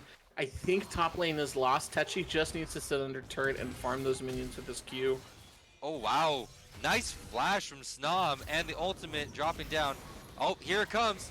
Bop him. Yes, there you go, Techi. Nice, make him take that extra turret shot. Holy smokes, trades across the map here. Snom does pick up the kill against White Feather as Techi trades in the top side for Aztec. Here comes Galax, getting Mustard Cat. Galax comes in with the rift, and Dark is just trying to lay down cover fire. Still, just no mana. Flashes in just like nothing. There comes Mustard Cat ultimate. He's still just doing damage, autoing. Here comes the autos. There goes the Galax goes down to Dark, and there goes the double kill for Dark. Wow, no items. Like wow, indeed. He had components for Rage Blade, had no mana, was just hitting like nobody's business. Why is this? What is Kog'Maw? Riot, please. I was about to talk to Dark about the fact he flashed into melee range as Kog'Maw, but in reality, he was just setting up to proc his own passive to pick up the second kill against Mr. Bean Daddy. So good play there from Dark and Mustard. They did die, however. They got both of the kills onto the Kog'Maw, which will make him significantly stronger than the Ezreal going back into this lane here. I mean, Gwinsu's Rage Blade on a Kog'Maw with the Lulu as a support. This is going to start getting more and more intense. Oh, and it looks like Techi finally picked up that Sheen, so now he's going to hurt a lot more against Aztec because that passive damage. Yeah, I think that Aztec had a really good window there, and he almost tossed his lead again by overstaying and taking that turret shot, which caused him to die in that 1v1. So a big significant lead he had built himself. Still about 1,000 gold up in that lane, but Magus Knight having to flash. Here comes, they're trying to make sure that they take Wildsnom's jungle. Mr. Bean Daddy trying to do all those Q damage, all that poke damage on. Dragon is up. Both teams are starting to surround around the Dragon fight here. Nobody wants to give up Dragon 2. Uh-oh. Dark is hitting Cappy. Here comes the baby cage. White Feather drops the ultimate. Primordial Burst comes down to Magus Knight, dropping him. Cappy's probably just going to pick up a kill. Nope, Dark picks up the kill. And here they get rid of the pink ward. They don't know where Wildsnom is, but he might go for Cappy, so he backs off. And that's the case of XRising, knowing they have numbers in that team fight and forcing those kills should be a free Dragon pickup, although I say that they walk right away. Kind of an interesting choice there after picking up a 2-kill lead there. But good play and good answer to stop that Dragon pickup there from XRising. Okay. Oh. Yep. We're on a bit of a pause, so just don't mind the brown screen. How are you feeling about this game so How do you feel about the game so far, Magic? Honestly, this game has been incredibly scrappy. I feel like there's literally a 5 or 10 seconds pause between a fight happening in top and middle and bottom. It's something that I like to see, but it's also interesting when you've got scaling champions to be forcing all of these fights. So we do see Vigor and Rise are pretty much dead even in the mid lane gold-wise. I can't see how much. Can we see how many stacks Vigor has during a pause? 95 stacks already here at the 12-minute mark. That's pretty scary. He's doing a good job of hitting those Qs for farms and picking up those passive kills as well. Yeah, I mean, I just want to see. I wish that Techi would be able to, stack more, but Aatrox is one of those champions that are very oppressive and always want to be in your face. So Techi, yeah, 123 stacks on Techi right now, so it's a whole thing. It's pretty decent, right? I was always told 100 stacks per 10 minutes is pretty much baseline for NASA. So I would imagine if he wasn't getting bullied so hard, he would probably be stacking a lot better. Aztec does have, it's a 1,200 gold lead. It doesn't feel the way. Every time we're looking up in the top lane now, health bars are equal and Techi's not running away from fights. So that's going to be something to watch because if Techi is able to keep up with this Aatrox who has a level advantage, a farm advantage, and a gold advantage, that doesn't spell anything good for We Hate Renekton, where they need that early win coming out of that lane to slow that Nasus down. And then, not to mention their bot lane is also scaling really hard. Has a Gwinsu, Not So Dark has a Gwinsu's, and Lulu Mustard Cat just helping update that. Just keep that rolling and rolling. Unfortunately, it's just one of those things that they're just gonna have to. That We Hate Renekton is just gonna have to keep their eyes on, if they don't start helping down Mr. Bean Daddy and Magus Knight a bit more. Yeah, I think you were right when you talked about it in the draft. That blind first pick Renata, they take that Renata, they take the Ezreal just as this is the safe lane that we want to play. But I think it was a beautiful answer picking up that Lulu and that Kog'Maw. One, because they're playing it very well. But two, when I think late game, Ezreal Renata, like, it doesn't feel like it's going to be that strong. Obviously, Ezreal can hit hard, but Renata is more of a utility tool, whereas Kog'Maw is a carry, and if he's got a pocket Lulu, they're in trouble. I think that if you take an Ezreal and you take Renata, you're hoping to maybe get a kill but stay safe, but they don't want to stay safe in the lane against a Kog'Maw who scales like that. especially with the farm difference just getting wider and wider. I mean, sure, it's not that wide of a, of a CS difference yet, but with that Rage Blade, he can practically get whatever he wants, and whatever Kog'Maw wants, he eats. And what if he doesn't kill it? If he doesn't kill it through auto attacks, probably explode on it. And the other thing to talk about is it is 6 kills to 4. It's pretty much even in the top, mid, and jungle where the kills and golds are spread out. But Kog'Maw having 3 kills, that's scary. I think you take a Viego to try to propel lanes early and to get some big leads. And I think a Wild Snom is falling just a tiny bit flat on that expectation. White Feather, although down significantly in farm, has done a pretty great job of saving solo lanes from being just absolutely whomped in some certain scenarios, but also answering some ganks from a Wild Snom. So that's a good thing to see. Shout outs to White Feather in game number 2. Yeah, this is very true. As a jungler myself personally, I always want to make sure that I try to help out whatever lanes can be helped out. But if I know that the lane is a lost cause, unfortunately, I do have to try to just help out another. Yeah, I do have to just leave that lane and just start focusing on the lanes that I know for sure will be able to go on. And here we are. We are back into the game. Um, Here we go. This is just exactly what we thought was going to happen in top lane. Magus Knight going too far in. White Feather and Mustard Cat automatically answering. Magus Knight a little too far in. In-game delay. Do not worry about it. It's not another pause. I promise you guys. It's just a bit of a. It's just Riot being Riot. Why do they do this to us, Lupul? Um, Why does Riot do this to us? How much money have they dropped on their client? Moving on. That's what Dark picking up kill number 4 in the bot lane, and top lane trading flashes. Trading Nice. flashes, trading ults also. Just nonstop dueling up there, man. I mean, hey, Techi will get stronger. Aatrox just stopped on items. Techi just instantly scales. Double the CS, but still able to just go like head up. I was like, okay, cool. I can do this. I could do this all day. We could tell XRising was ready. Tech is going to get ganked by both Oh bots on my the Gallic, God. but he bops Aztec, and here he goes. And Cappy answering with the teleport, but too late. The Rift just takes care of it. Wild Snom and Galax just beating on Techi. Techi trying to live forever. Unfortunately, Wild Snom's damage is insane with that Q, and now he is Nasus. Proud to kind of comment that Aztec stayed too long, but he didn't. He stayed just long enough. It cost him his life, but it does end up securing them first turret and a kill for Snom there. White Feather finding Snom in his jungle. But nice baby cage from Cappy when Aztec wants to teleport in to stop him from taking that damage. That was great. Team Zo thumbs up emote, one of my favorite emotes. I don't ever emote spam in game, but if I would, it would be that emote. It's always fun to give your opponent a thumbs up. Wow. Gold again significantly closer than it was in game 1, and this has been scrappy back and forth all game long. Uh-oh, Magus is in the wrong spot again.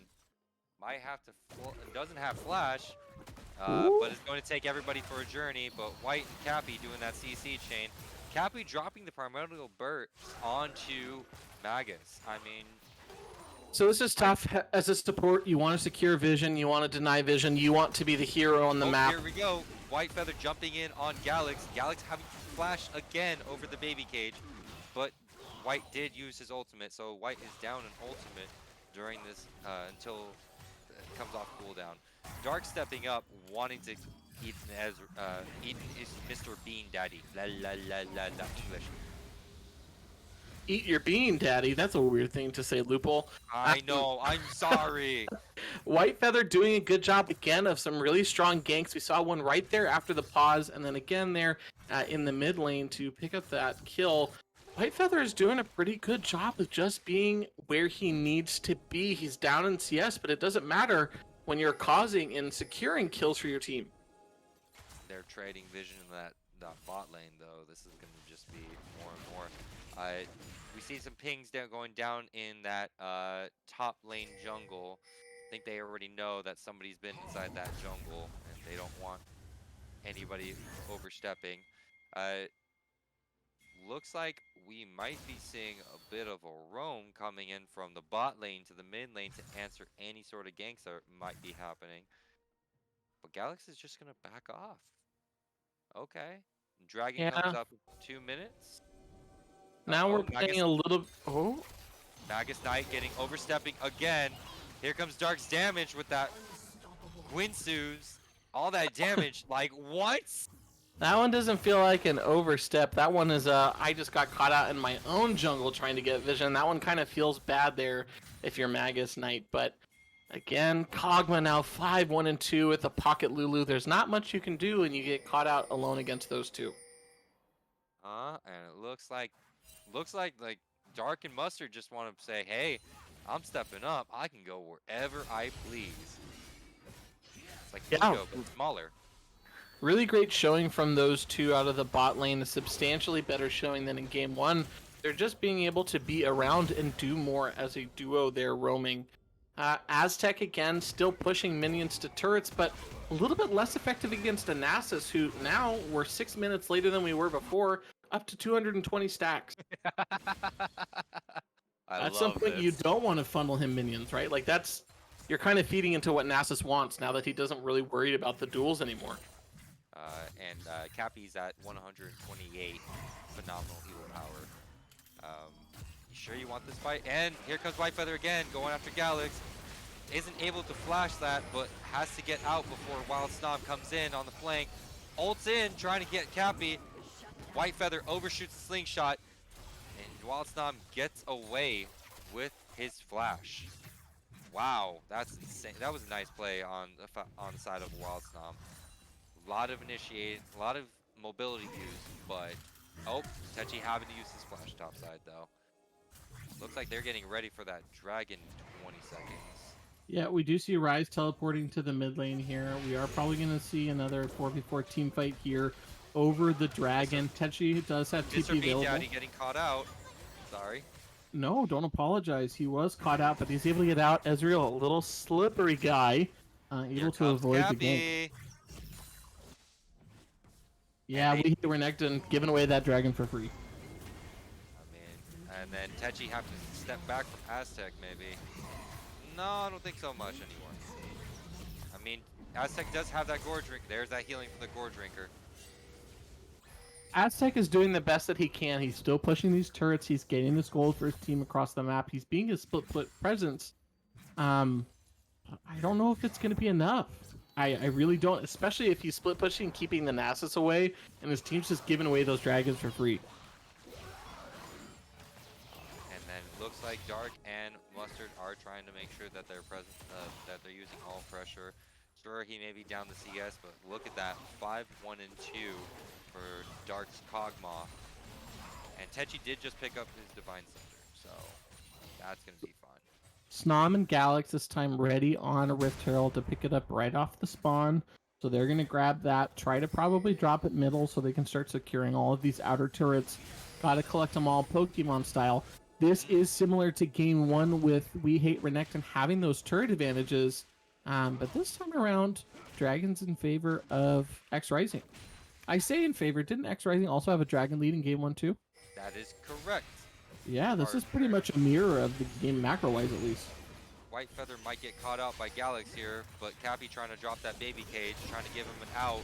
Wild Stomp ults over the wall. Cappy goes golden. Galax and Wild Stomp trying to get rid of Whitefeather. Here comes the teleport in from Aztec. Here comes the stun. Also Lulu ultimate onto Cappy. Aztec War Priest flashing over, going past the turret. Here comes Techi. I don't know if Techi has the damage. Ezreal's ultimate hits Techi. Aztec and Techi are just going head to head, but Aztec is ahead. Galax and Magus Knight are on the wings. Techi's gonna get pulled back in. Has to pop the ultimate, starting to get hit down. Wow. Galax takes the kill on Techi. Explosive play from We Hate Renekton. They're able to take a Rift Herald. They catch out Whitefeather in the jungle, and it snowballs into 3 kills, a turret, and they're rushing it down with this Rift Herald still charging down. A second turret picked up mid lane. Trying to cover for Dark right here. Trying to make sure he can get the damage. Dark is on the wings, trying to get all the damage that he can. Autoing around. Has to get rid of Aztec War Priest. Dark White Feather is trying to make sure that Dark is okay. Dark getting hit from behind by Mr. Bean Daddy. Here comes another double kill for Dark. Cappy's trying to get that, secure that other kill on Galax, but Mr. Bean Daddy is following. Drops the baby cage in front of him instead of behind him. Primordial Burst takes out Mr. Bean Daddy. Lupul, why do the AD carries in this game continue to go melee range against people? I just don't understand. However, crazy team fights. We hate Renekton a little bit punished for that aggressive push, but I think they still come out in the lead. They're now 6k gold up in the game. The gold lead had not been more than 1,500 for the entirety of this match up until that last large swing. So huge, huge turn for We Hate Renekton to start pushing forward in this game. And someone's pinging it. Rise has got a huge shutdown, 5-1 and 4. Galax having a significantly better game in game number 2. And also with the scaling all around with the Archangel, the Seraph's Embrace finally finished for him. Techi's trying to farm up, trying to get really big now for his team because he understands that he's semi-lacking on the damage department, but Cappy's trying his best to keep it up, and so is Not So Dark. Dark picking up that Tiamat to get the AoE damage going soon. Stack check, stack check. Nasus at 345 stacks here, so significantly doing better than an early game. Cappy, 163. He's at 364 ability power, Lupul. Not as big as he was in game 1. Here it comes the fight. Not So Dark trying to get some peel away from everybody else. While Snom picks up Mustard Cat, Dark is trying to run away from Snom. Gets ulted in. Nobody will peel away. But Cappy picks up that bot lane turret. Galax is still there.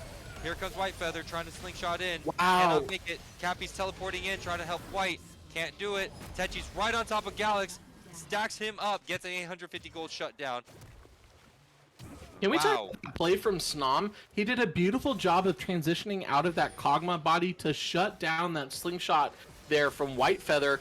And now there is no jungler to be able to stop We Hate Renekton from taking this Baron. Explosive team fights. Snom is being left alone to deal damage on the carry for XRising Reborn. That can't happen. It looks like XRising Reborn does not have any vision whatsoever on this Baron. Yeah, it looks like it might be a Baron trade here for Dragon. We do see Cappy and Mustard walking their way to Dragon, but the two of them will take that pretty slow. We also might be seeing Dark pick up the red buff on the way to that Dragon. So, Mr. Dragon Bean has Daddy, been started. Oh, there it goes. Ezreal having to use his E to get away from Cappy's baby cage, but Cappy did use Flash. So Baron traded for third Dragon here for XRising Reborn. That does put them on soul point. Getting tankier is very scary when it is a Nasus with that Mountain Soul. Same thing with a Zac. They're going to be really hard to crack through those shields. But again, we keep seeing Techi is going after the carries for We Hate Renekton, but a Wild Snom is able to burst that Dark, and he's done it in a couple of fights now. That's not good. They need to keep this Kog'Maw alive if they want to win this game. You are very correct. They need to... how would you do this all? How would you make sure that this doesn't keep happening to Dark? Well, this is tough here. So he's got a pocket Lulu. You just got to stick together. Nope. Aztec coming in for Cappy as well as Galax. Galax wants a piece of the action. Techi's taking 3 people on. Mustard ults Techi.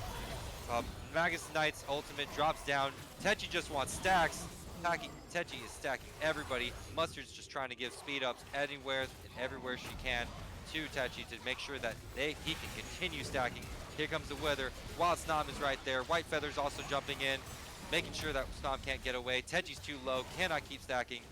And White, everybody else backs away.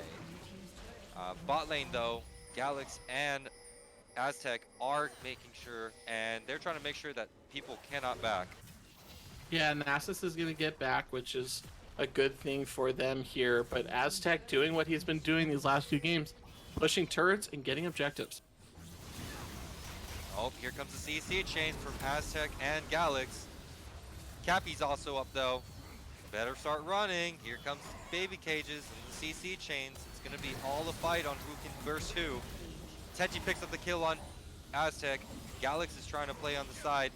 Gets rooted. Goes golden. Polymorph. Galax polymorph. Galax still gets Cappy. But Cappy gets Galax. Scrappy game. I mean, literally, we are seeing if one lane is dying, the next lane is dying right away. But We Hate Renekton right now still coming out across on these fights. They're picking up the turret objectives. We Hate Renekton has 1, 2, 3, 4, 5, 6, 8 turrets to the 1 for XRising Reborn. They're just having so much more map pressure. I believe they can start, but objective bounties is up for XRising, so we might be able to see some gold swaying in the side of XRising if they can finally get that pushing. Dragons are helping a lot though, so. They are, and they will continue to do so. Especially, I think the shining light right now for XRising Reborn is this Nasus, it is Techi. When he had that Lulu on top of him, giving him move speed and continuing to buff him, he was a truck that could not be stopped.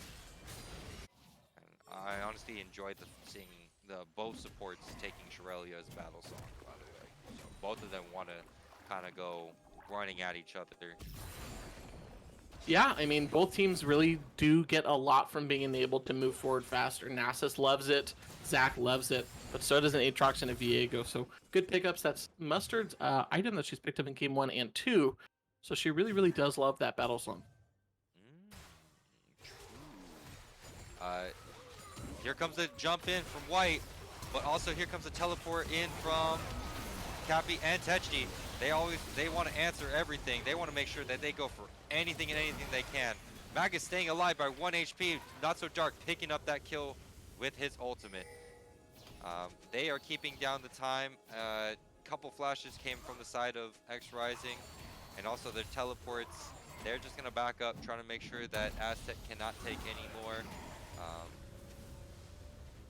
Here it comes. They have to back. They have to. Look at this. Aztec is doing what he's done all game. He's going after another turret. Both TPs are down here for Techi and Cappy. Aztec still has his, so he just pretty much has free reign in this top lane. That's a lot of damage coming from Cappy though. White wants to get on top of Aztec to try to do all that damage to help with it. Techi's caught out from Wild Stomp and Galax and Mr. Bean Daddy. Down goes Techi Tets. That cannot happen. That cannot happen. Dragon is spawning in 30 seconds. Techi will not be up, available, or anywhere close to the dragon on spawn. Mustard has to use the ultimate to get away from Wild Stomp and Mr. Bean Daddy. They will not have Mustard's ultimate during this. So Aztec just forcing it, dude. Yep, Yeah. forcing it. This is going to be a dragon pickup here for We Hate Renekton. They are keeping Soul Point off of XRising Reborn. Man, how would you fix this now for XRising to be able to do anything and everything they can? I think that was just a classic case of we stayed too long. If Techi doesn't... Oh, my, he stole it. A dragon! Another objective steal for White on game number... well, this is for the first of the game for number 2, but another steal throughout this whole series. Sure, he will die for it. White has convinced me that his smite just does more damage. It can't be a 50-50 at this point because he's won them all. Good for White there, picking up Soul. His team really, really needs that if they want a chance to come back. Baron is spawning here, though, in 5 seconds. They do not have a jungler for this Baron steal. Cappy and Mustard are having to deal with Aztec. Techi is also here, but it looks like they won't know anything about this Baron. This is gonna be We Hate Renekton's second Baron this game. Yeah, and Baron is really, really strong here. It should enable them to push. And with the lack of turrets available on the map, we're gonna probably see some inhibs going down before this Baron buff is done.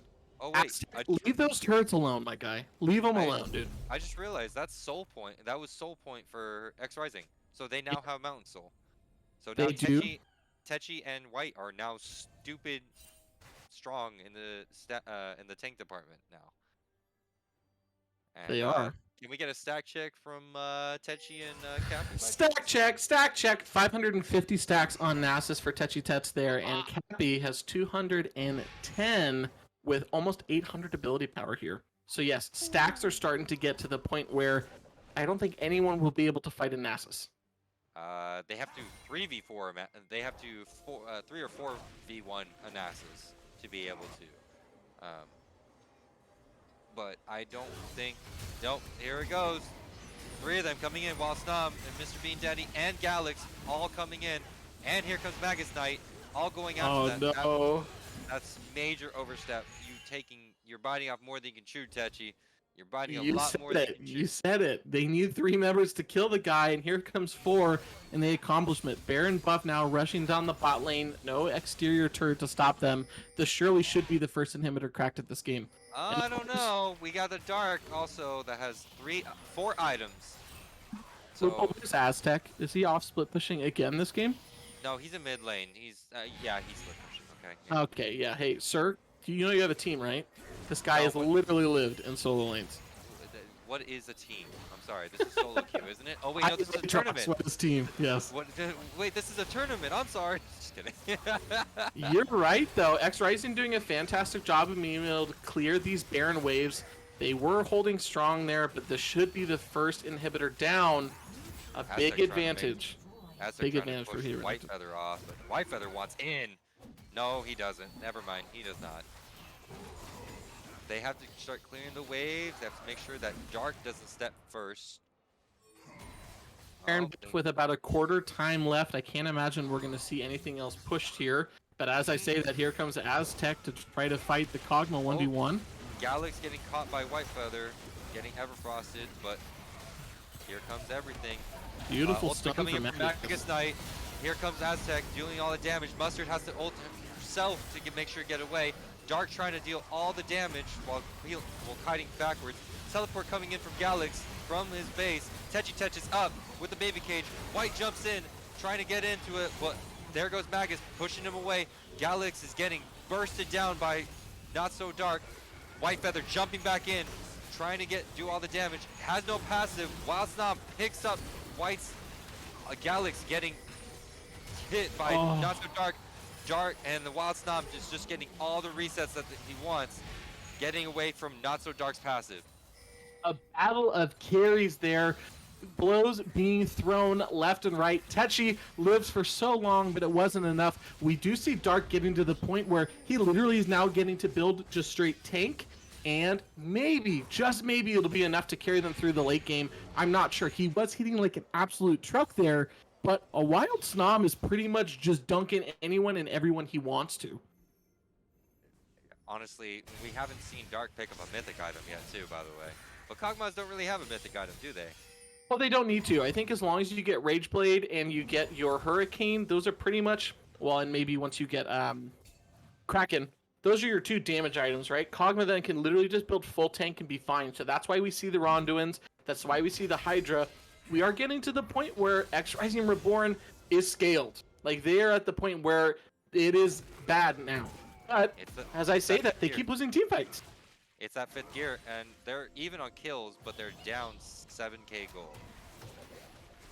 Yeah, it's scary, but Techi, 600, 600, dude. His Qs are probably hitting for like 1,000. Uh-huh. Find Thunder, and... But 4v1, That is true. 4v1, it doesn't matter. It's okay. Don't worry about it, Riley. We always wanted to hear your lovely voice. So 2 inhibitors down. We see Aztec picking up in the top lane like he's never ever left. The whole team now grouped up here for We Hate Renekton towards the top side of the map. They want to crack open that 3rd inhibitor, and they want to get all of these supers rushing into the base. Techi is responsible for clearing out mid lane, and they pushed out bottom. So XRising Reborn has done a good job of trying to hold out the minions. Ooh, stun lock for Not So Dark. Ultimate comes down from Mustard Cat onto Dark. Dark has to reset really quickly before Wild Snom comes in. Magus pops the Shirelius, trying to get everybody into the base. Oh, they're backing off. They're going for the dragon. Can we talk about Galax's damage for a second, man? He literally almost 2-hit that Kog'Maw. Yeah. And Look, White is going to... this is melting. Come on, White. Do we see another steal coming in your future? No steal. no. You're he's too far deep. He's too far deep. He's gonna try to do as much damage, but that Elder Drake damage is just just gonna happen. I think he's got to go there. We see TP's coming across the board. Aztec is going to the top side. The rest of his team is going to start rushing it down middle. Baron will be available in 15 seconds. I would imagine if they don't get all the kills and end the game here, they're going to pull off and go pick up that Baron. Ooh, here comes Aztec. Aztec drops, but the GA is still around. He comes back with so much health. Oh And my Techi might god. actually die from this. Nope, Techi has a pop ultimate, but everybody, their middle of XRising's base is just getting destroyed. Dark gets pulled in from Magus Knight. Oh. Wild Stomp destroys. Not so Dark. Dark trying to get that passive damage on. Magus Knight killed Mustard, take down Mustard. And Techi has to turn back around and try to help the rest of the team. The second turret falls. This might be game. We might be going to a game 3. Yeah, this looks like a game 3. Unless, yep, nope, okay. I had to try. I was giving hope. Elder Drake is so strong, and again, Aztec pulls people away from the team, and surprise, a Wild Snom who has carried this entire game, carried it out in the damage at the end.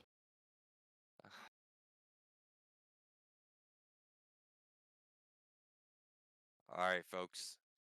Hold your horses, because we're going to game 3. Don't touch those browsers. We'll be right back.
Welcome back. It is now game 3 between We Hate Renekton and XRising Reborn.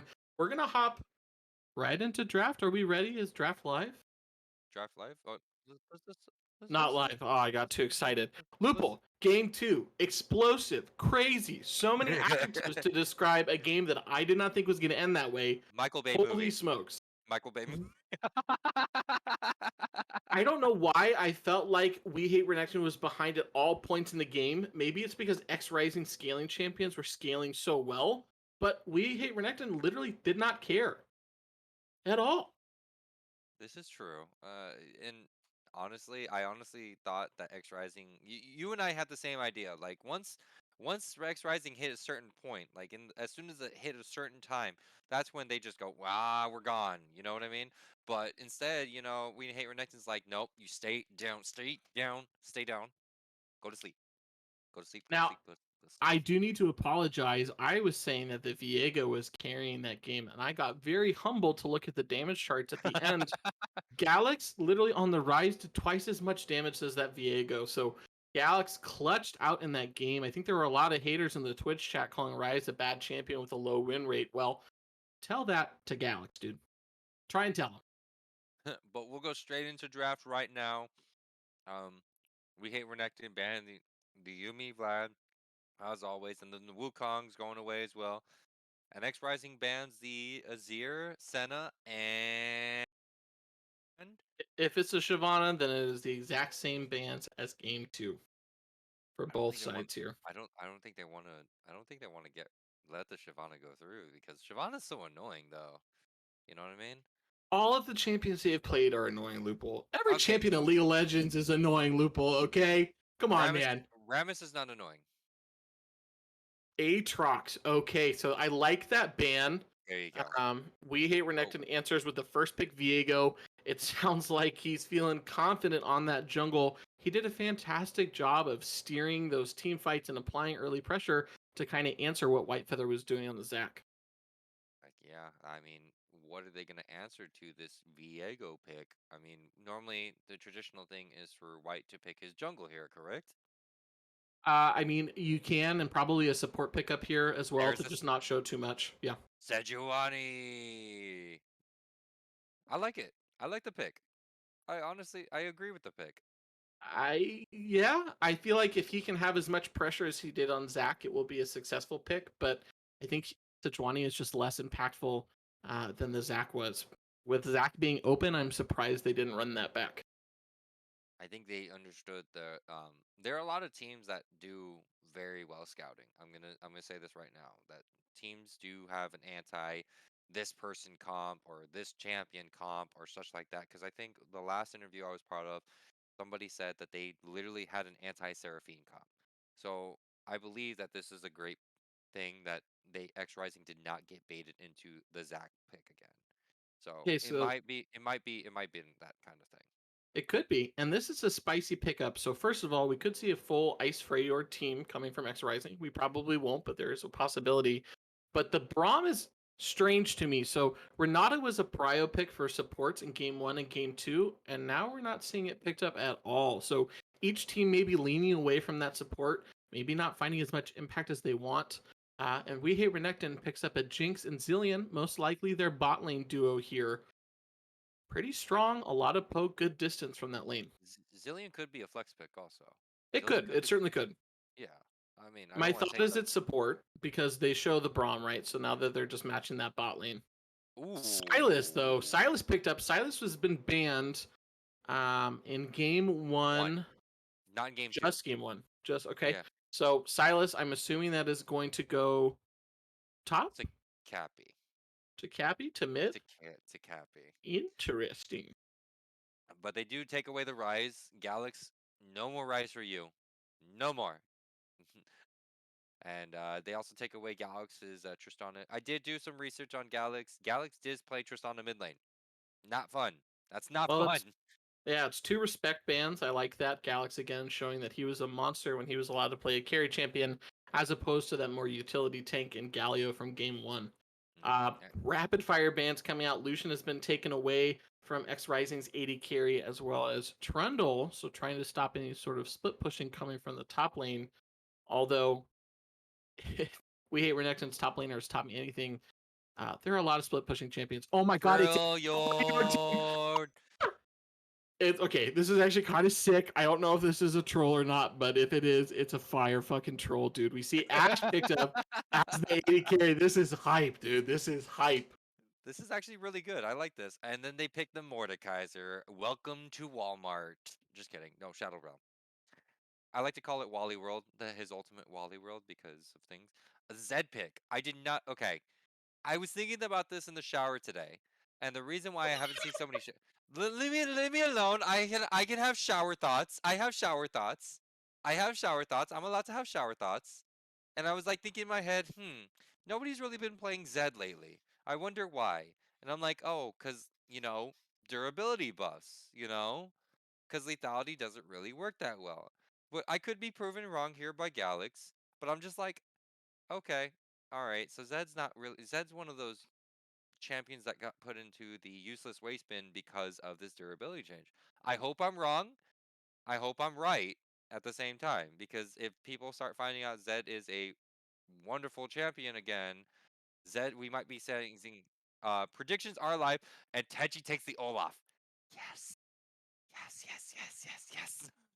Okay, so not only is it a full favored team, it's also a pretty strong team. So I'm assuming Olaf going to go in the top lane, Silas in the mid. Those probably could be flex, but I would imagine that Olaf is going to want to go against that Mordekaiser to try to have one of those sustained duels in the top lane. Dude, this is kind of a crazy draft, A, because I think it's a giant freaking meme, but B, I feel like XRising actually ended up with a relatively strong team comp. Where do you think we're going game 3? Who's taking this W in week 4 of the Stridebreaker series? It's a meme. It's a meme. I gotta keep telling myself this. It's a meme. I'm looking at this draft and it's a meme. I'm going XRising. It's the meme dream team. I feel like We Hate Renekton had game 1 early and just kind of let it slip, and then they just showed us in game 2 they aren't anyone to mess with. We see Mordekaiser, another really great split pusher. I'm gonna have to go with We Hate Renekton. Okay. So I believe I have the caster curse, so I feel like I just screwed over XRising. So, but it's a meme. I have to go with it. It's in my blood. I must. Meme dream team, dude. Yeah, I think that the Freljord comp is strong. Ash is a good AD carry. She isn't necessarily super strong into the likes of a Zed or a Viego who have a easier time sticking on top of her. So we might see a little bit more of a struggle coming out of the bot side from XRising Reborn, who looked like they were feeling pretty confident in game number 2. But Silas does have a lot of good ults to steal from here. We've got Zillion Rebirths. We have Jinx Executes.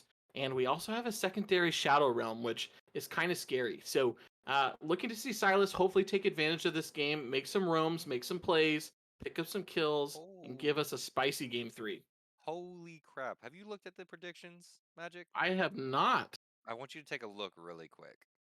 We Hate Renekton with 23k points to XRising's 5k. Turns out the fans do not think that the Mean Dream team are going to take game 3. Eh. That's what he says to the haters is Whatever. Here's the deal. You know I what? would vote, but I just eclipsed 100k points, and I would like to save it up to make the casters dress up in a theme of my choice. So I will not be voting today. Are you serious? Yeah, I'm gonna dump that soon. I think I want you guys to all dress up like maids. Wait, I'm sorry. What? Wait. Yeah, like little maid outfits. Like I think I would really like to see Ryleon in a maid outfit. Is what I'm trying to say. Oh no. No, that's cheating. No. You have to dress up as a maid. I don't think that they can hear Ryleon. Ryleon says he will just wear a bow tie and nothing else, which also appropriate for Twitch. So you know what? I'm okay with either option. Yeah, both okay. work. You know what? My fiance might like this too much. I'm glad that she doesn't watch the stream. I don't kink shame. Good for you, brother. Good for you.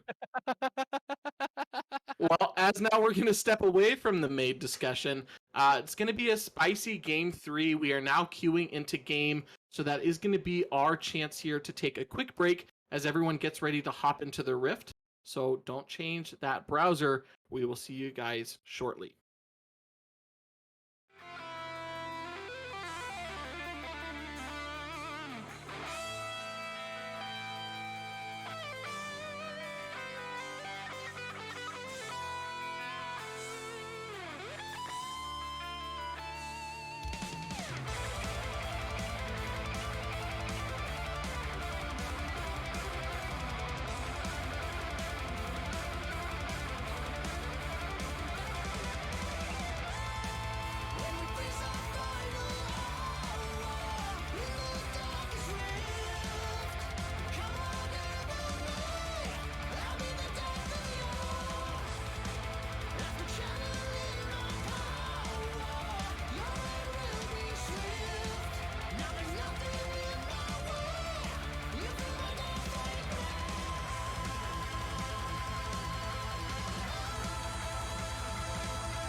Clouds move closer, but with the deepest red.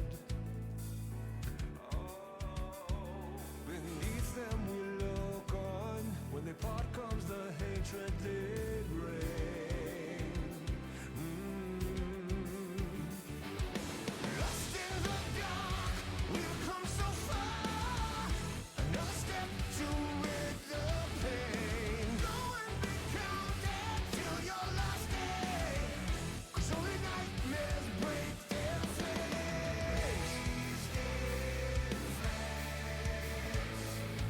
So stand upon these fallen lands and follow in our Father's plans. Yeah, until the end we will remain, and we'll hold on until our last breath.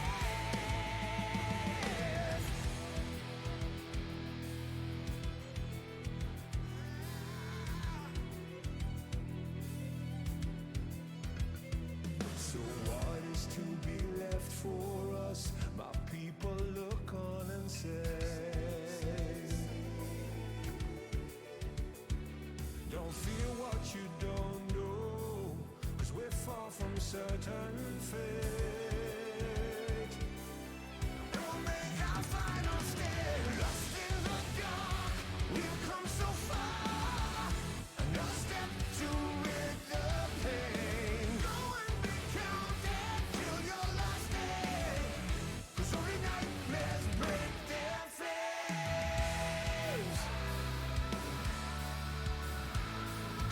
So stand upon these fallen lands.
And welcome back, ladies and gentlemen, to game number 3 for XRising Reborn versus We Hate Renekton.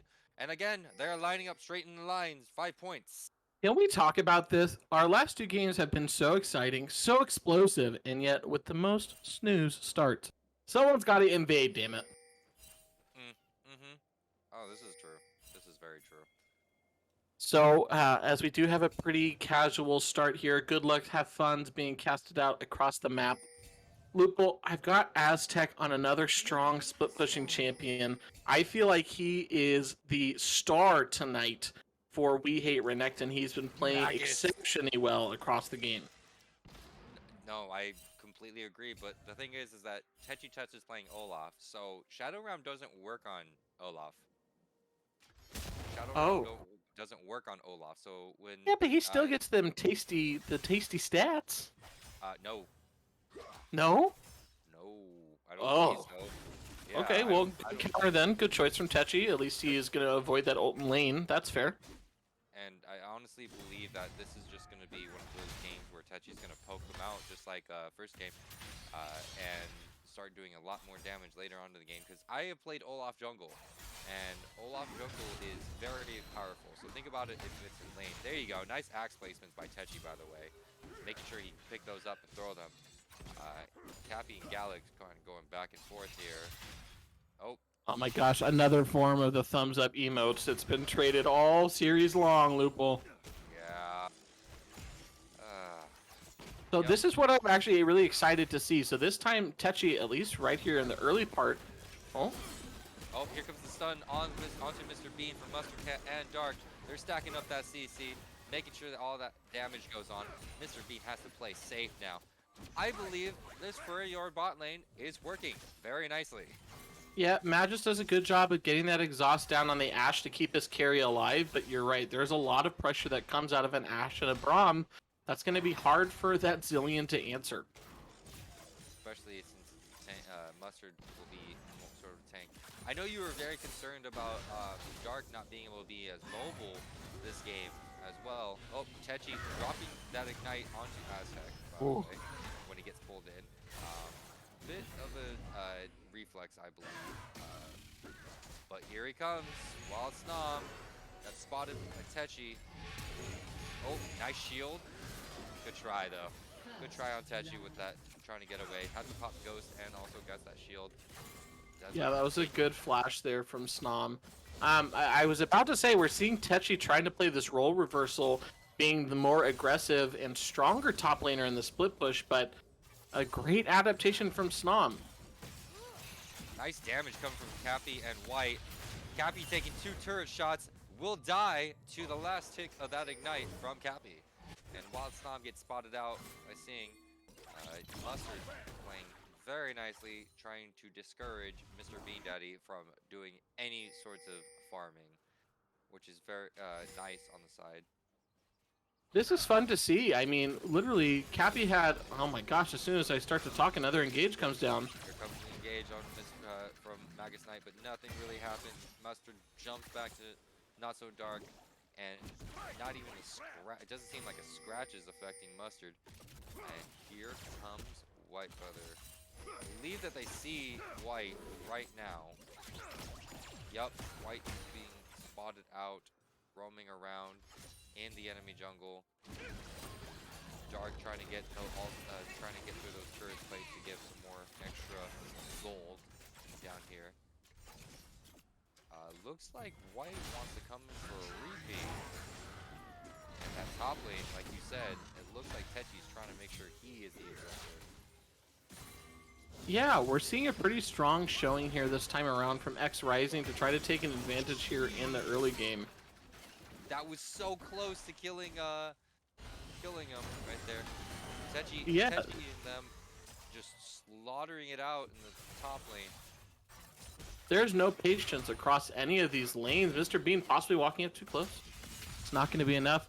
But I'm excited that we get to see Cappy on this Silas. It was banned out in game 1, and he kind of felt like he was playing a Vigor bot in both games. But now we're seeing some real skill expression as he is going in aggressive on the Zed.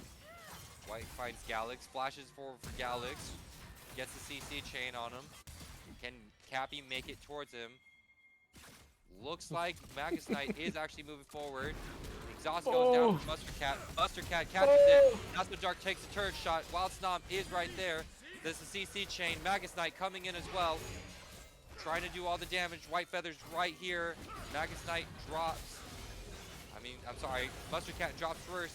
Wild Snom gets a double kill onto Not So Dark.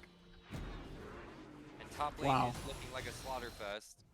Wow. Can we just talk about Snom? He is very good on Viego.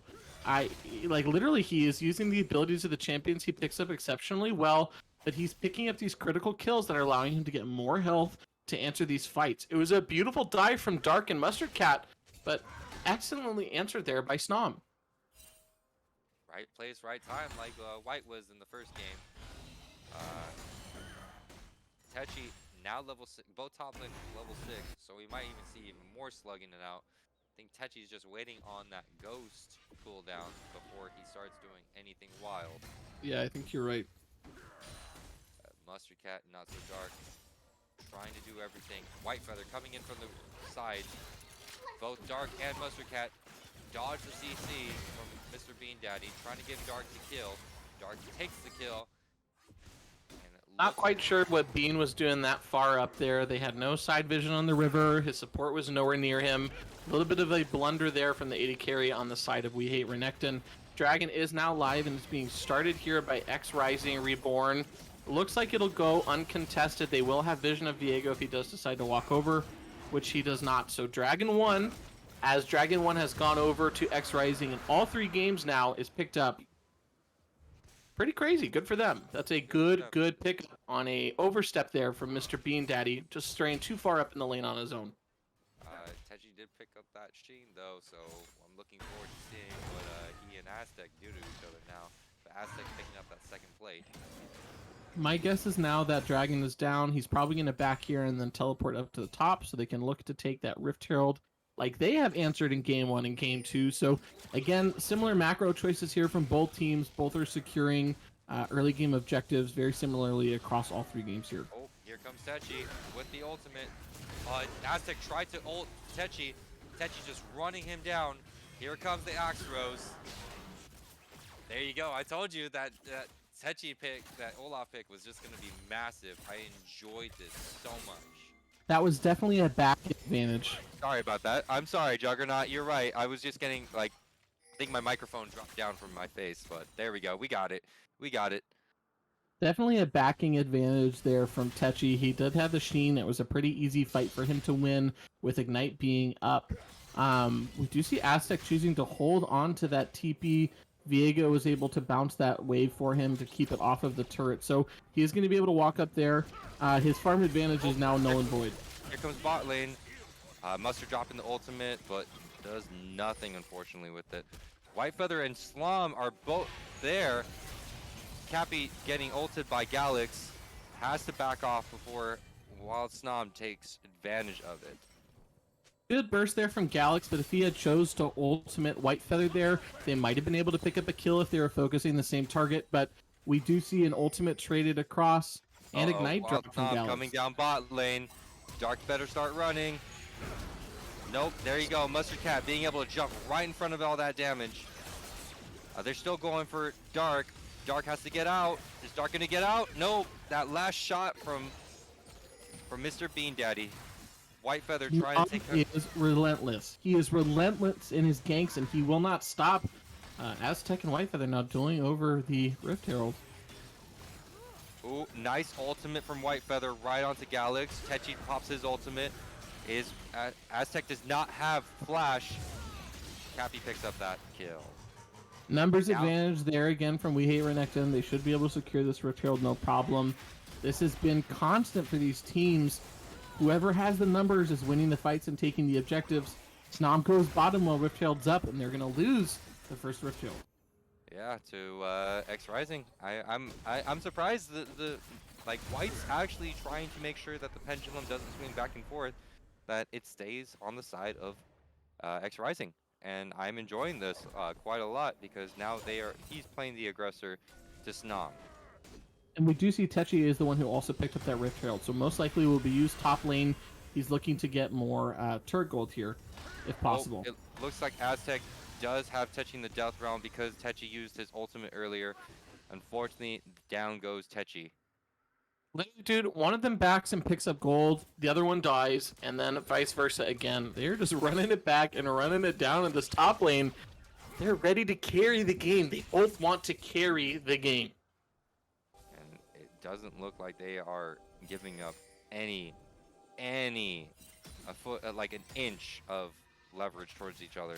I mean, sure, one will go back, one won't. Da da da da da. The only way that they go back is if one's dead. It's ARAM in top lane. Yep, we do see now it's a small gold advantage here for We Hate Renekton. Again, 3 kills, a lot of the gold centered around a wild Snom. We saw this in game 2, so a similar outcome here in game 3. Snom has now pathed again down towards bot side. They could be here comes looking the to ultimate dive. from White Feather right onto Aztec War Priest. Decides to get a little cocky. White Feather picks up the kill with Techi's Ignite and Ghost. I got to give props to White. I said, to play Sejuani well, you need to be as proactive as you were on Zach. I didn't think it was going to happen, but he is proving me wrong. He's been a part of 4 of the 6 kills for side of XRising Esports. Whitefeather doing a great job of being where he needs to be to pick up some of these pivotal kills on the map. And here comes Techi trying to get all that. Aztec does not have teleport, but Olaf is a tower-taking beast just like Trundle. Fro, your champions are insane. Here's the deal. Techi is trying to get that split push gold. It's gone over to Aztec in both of the first 2 games. He's getting the advantage to take it here. He's going to get first turret in top lane, and he got all of the plating gold. So Techi in a really good spot to be this constant split pushing force, just like Aztec has been. Oh, here it comes. They're trying to go for the fight. Magus gets CC chained. Here comes Cappy. Nice job, White Feather. White Feather steals the dragon yet again. Dark and Mustard Cat had to back off. Cappy still has a ultimate, Zillion ultimate, going after the Wild Snom. Wants that shutdown gold. White Feather going after Mr. Bean Daddy, making sure that there is no escape. Oh, flash! Mr. Bean Daddy flashes. Wild Snom gets away from Cappy. Does get away, so that is second dragon here picked up for the side of XRising Reborn. It does look like we're going to have a Hextech Soul, so at least a new Dragon Soul for us in Game 3. A strong one at that. That team fight felt a little bit misplaced from both sides. Obviously, White Feather being able to pick up the dragon, big win there for XRising, but both of the teams were split Nice. and their damage was split. Nice job, Techi, with the ultimate to get out of Aztec's ultimate, but looks like he might get pulled back. There, he has only tier 1 boots, and he flashes in. Aztec flashes and takes the kill. Back and forth on these kills trading top lane. It's ARAM in top lane, like I said. It's great. I love it. But now, turret plating is about to drop in about 14 seconds and counting. He'll probably Aztec War Priest will probably be able to get 1 or 2 more down. Hopefully the second one, but you know, White Feather probably gonna go for that other Rift Herald as well, trying to make sure that that pendulum still does not swing in the favor, you know, swing back and forth. So we'll see. We'll just have to wait and see about that. You know, props here to Aztec. I had talked about how Techi did have that Rift Herald. He was able to pick up that first turret gold on all of the plates. They're actually even in gold on the top side between all of the farming that Aztec has been able to do over Techi. Aztec also does pick up the first turret for We Hate Renekton, and it is a duel again. Nice ultimate from White Feather.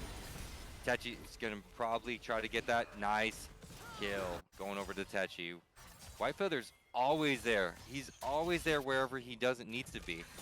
Thank you, Viator, for the posture check. Appreciate that. Cappy's getting brutally bullied in the mid lane, but he's gonna have to just play very carefully against Galax. Super even game across the board. I mean, we have equal turrets taken this time around. Gold is pretty much null and void for when it comes to leads. Less than 1,000 gold. Snom, though, doing a little bit of counter jungling in White Feather's top side, or bottom side of the map, excuse me. Now he's just kind of hunting. So can you tell me a little bit about Viego and Trinity Force? I didn't happen to see the mythic he picked up in game 2, but is Trinity a pretty standard item for a Viego to pick up? honestly, anything with the Sheen helps out. Some people actually go Bork first to make sure that they get those procs on it in case there's anything tanky. Um, Thank you again, the one, for that posture check again. But the thing is that they want you want to be able to attack fast. Oh, here comes Cappy going into there. Good try though. Good try. Oh my The gosh, thing is, it was a faker ult. Zed ulting on Zed. I love it. yep, Galax is going to probably get taken down by White, but White's going to run into two other members of We Hate Renekton. Here comes the ultimate from Not So Dark. Doesn't hit. Wild Snob is going to take down Sejuani. Tries to jump over. Magus did pop the ultimate on a Wild Snob. Mr. Bean Daddy and Magus Fire trying to lay down the cover fire, but guess what? Here comes their bot lane. Magus Daddy is... Mr. Bean Daddy gets taken down. Magus Daddy. Magus Daddy. Magus runs away, and Mr. Bean Daddy gets taken down. Techi's going to try to take care of that mid lane while Cappy answers that top lane against Aztec. Good roams and responses from both teams. We are trading blows for blows. It's 8 kills to 9 in the favor of XRising Reborn. And literally, again, gold is now 200 difference across these teams. Nobody is letting up any momentum here. Here comes White yet again, trying to make sure that he's there to take down Aztec, because Aztec is such a problem. Cappy gets ulted. Does he ult out? Nope. Here comes Techi to pick up that kill. Aztec picks up literally a kill in a 1v3. Obviously has the advantage when he's able to bring Cappy into that death realm, but it won't be enough. He falls in the process. 3 and 5, a lower scoreline than what we're seeing for Aztec, but he does have a relatively substantial farm Nice lead. ultimate from Dark. Mr. Bean Daddy does pop the cleanse. White Feather still going after Mr. Bean Daddy, making sure that there is no gas for Mr. Bean Daddy, that he's just gonna stay down the whole game. A Wild Snom tries to come in to save Mr. Bean Daddy, but cannot. Dragon is live and ready to rock for the side of XRising, and looks like Techi on the other side of the map is going to try to take out the Herald. Magus Knight stepping a little too far up, while Snom is there. Here comes the ultimate from Mustard Cat. While Snom gets stunned, Dark is getting side flank bomb Galax, but stays alive thanks to Mustard Cat. So many ultimates dropping for the side of XRising and We Hate Renekton, but they are going to secure both the Herald and most likely the Dragon. This game is devolving into fight after fight after fight, and right now We Hate Renekton is on the losing side of that. They keep going into fights where they have lesser numbers, and XRising Reborn is taking advantage of that. XRising picks up their 3rd dragon of the game, putting them on sole point. This is not a place that We Hate Renekton wants to be, and yet we've seen it time and time again. They always go down in Dragon. Dragon has not been a priority of theirs, and they hope to get leads across other sides of the map. Right now, they don't really have that. And a Hextech Drake is going to be a lot of damage for XRising in these team fights moving forward. Looks like Cappy's right there for Aztec yet again. And Aztec ults Cappy in, trying to keep him inside. Cappy's going to try to stay alive as long as possible so Techi can take care of him afterwards. Cappy does fall to Aztec, but guess what? Techi is right there to pick up all those pieces. Back and forth. Aztec picks up a kill in the gank where they're down on There goes numbers. White Feather. Oh, Not So Dark dropping that ultimate. White Feather making sure Mr. Bean Daddy cannot move anywhere. All that damage going in, and Dark is probably going to get another kill unless White wants to take it. Nope, they give it to Dark. Magus is going to fall slowly after. White Feather making sure that CC chain keeps going. Techi is up against Snom. Does not want that fight. Wow, going all over the place. Here we go. Techi is 6-3-2 now. This game is very, very quickly swinging into XRising's favor. They have done such a fantastic job of not letting off the gas. A beautiful ultimate there from Not So Dark is able to pick up both kills in the bot side. He literally ulted from his inhibitor turret. So fantastic look there for these ganks that they have been doing. And Aztec's strategy of being the constant slip pushing pressure is not as effective in this game. Nice job, Mustard trying to get away. Jumps over the wall. Does he get the kill? No, he does not. Mustard did pop the locket. But here comes Aztec trying to come in, probably going for dark. Does have the Shadow Realm in a bit, but White Feather is playing the keep away game, and so is Not So Dark. XRising taking a page out of We Hate Renekton's book, splitting while team fights are Ooh. happening on the map. Here we go, the CC chain. Uh-oh, Not So Dark getting too close. But here it goes. They got dark. They actually got dark, and down goes dark. But here comes Cappy. Also, White Feather also dropping to Magus Knight. Holy There shit. goes everything. Aztec Dude. is a freaking demolisher, taking This down. champion out of the game. Oh my gosh, Aztec, you're a beast. Aztec doing so much damage. All he has is the Cosmic Drive and the Rift Maker. Grievous Wounds is one of the top priorities, but it does look like We Hate Renekton is going straight for the Baron. Can we talk about this, Lupul? If Techi was up at that turret, he would not have back there. He would have taken it, or excuse me, if Aztec was, but Techi does the safe play and backs. They're not going to Ooh. get any turret split, and they're going to get Baron for free. No, I don't think so. Dark does spot him out with an eagle shot, a hawk shot, so that stops everything in there. That stops everything. That does stop it, and actually, full health bars, they might try to take a stab at the Baron on their own time. Yeah, we Renekton forced to back with low health bars. They do have to make sure that they keep an eye on Aztec, though. Aztec does have more items, and there is no heal cut on the side of, except a Bramble. Health on Baron. Oh, they're gonna keep on Baron. Don't let it go. There you go. Nice job. White Feather skill gets the Baron. Feather, good job. They go right after Snom. Here we go. Tech picks up Snom. Aztec War Priest taking out some people. Tech falls from to all that. Dark is trying to do all the damage he can. White Feather still alive in the death realm with Aztec, and they lose the Baron. That is a mythic ace for the side of We Hate Renekton. These teams are crazy. An ace after picking up Baron, and look who's alive. 3 members from We Hate Renekton. Aztec literally ended that fight with a full health bar. This Mordekaiser is going to be the reason that XRising is losing this game. Again, it's Aztec yet again, playing Yeah. solo. Aztec literally carrying his team here, doing all that he can to bring them back, whether it's been through split pushing and now through team fights. Dude, he does not die. Needs to die. He Needs to die. Does need He's- to die. Yes, he does need to die. In fact, he does. 400 gold bounty there. We are starting to accumulate some bounties here on the side of We Hate Renekton, but gold literally Mustard. 100 apart. Mustard kind of overstaying. Not So Dark as well, but here comes Cappy and also White Feather. Not So Dark misses the ultimate, so does White Feather. They're going after Mr. Bean Daddy to make sure everything happens, but also Cappy gets ulted over by Galax. Cappy also trying to ult in the backline to Galax. Not So Dark trying to get Mr. Bean Daddy. Cannot see.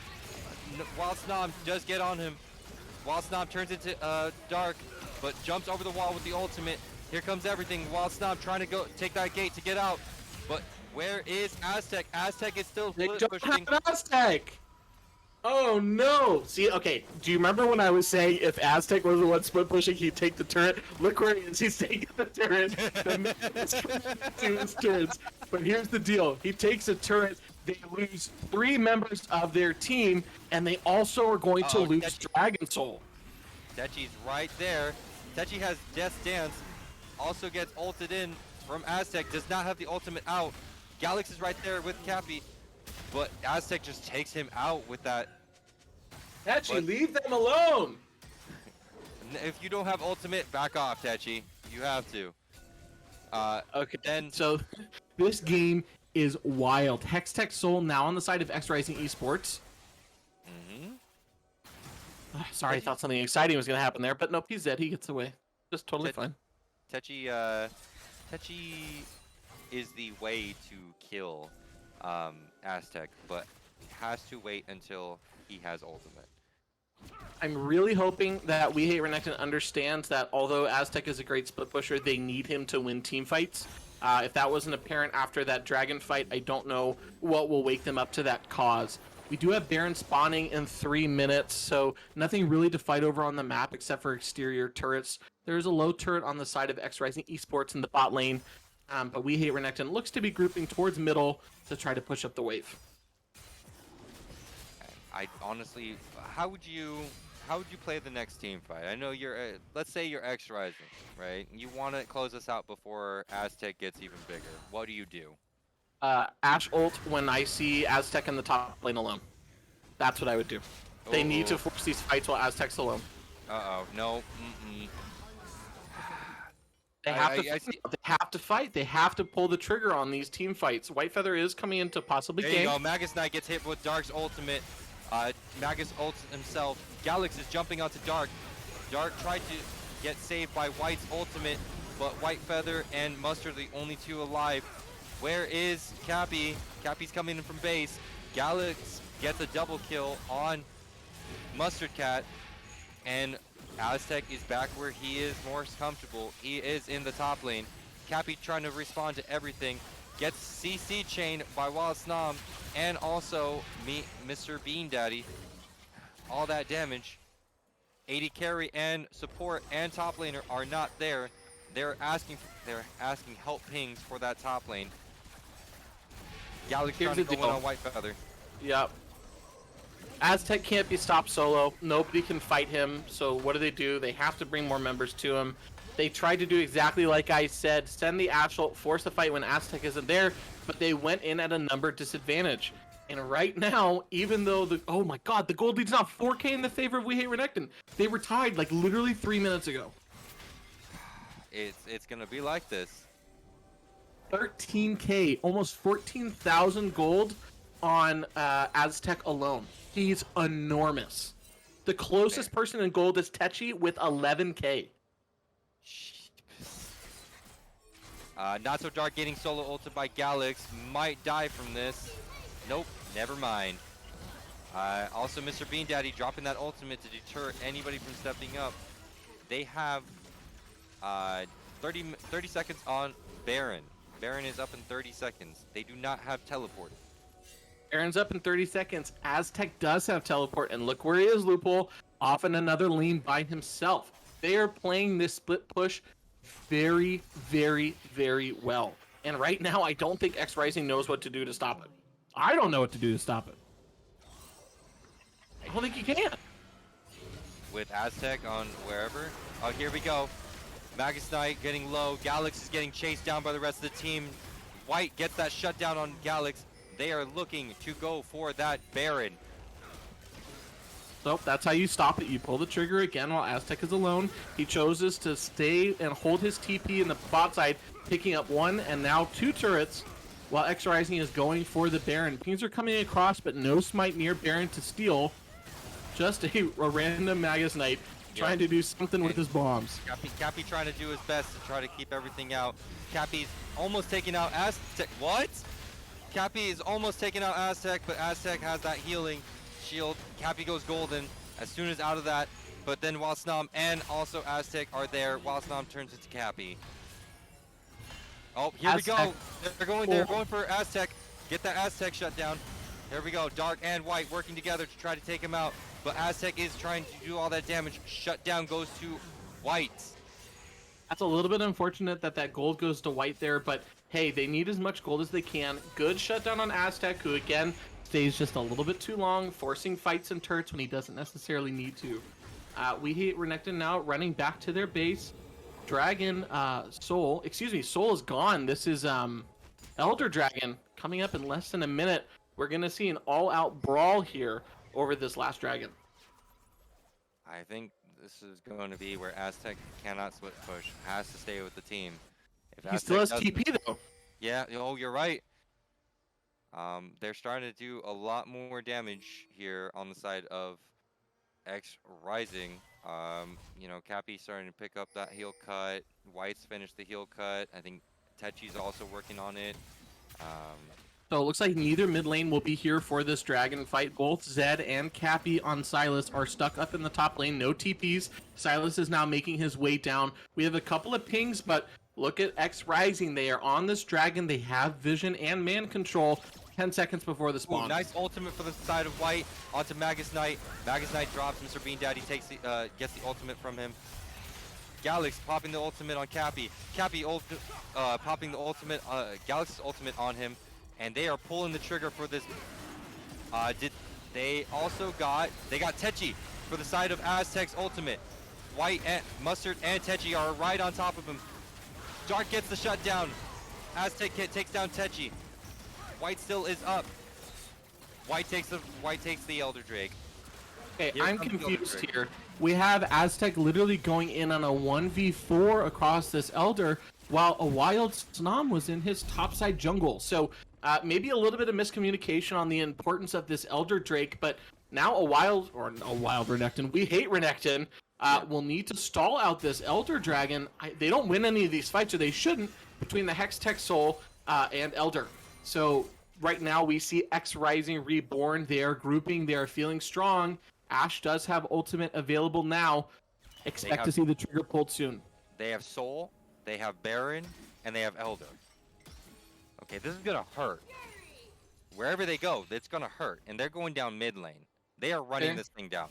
Baron's about to drop. It's Oh, about to Baron's fall gone. there. Okay, Baron is gone.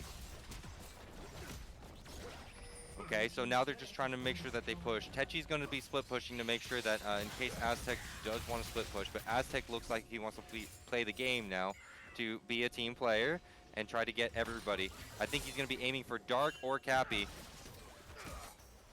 White Feather might be another option to make sure that they do not have in the way of CC.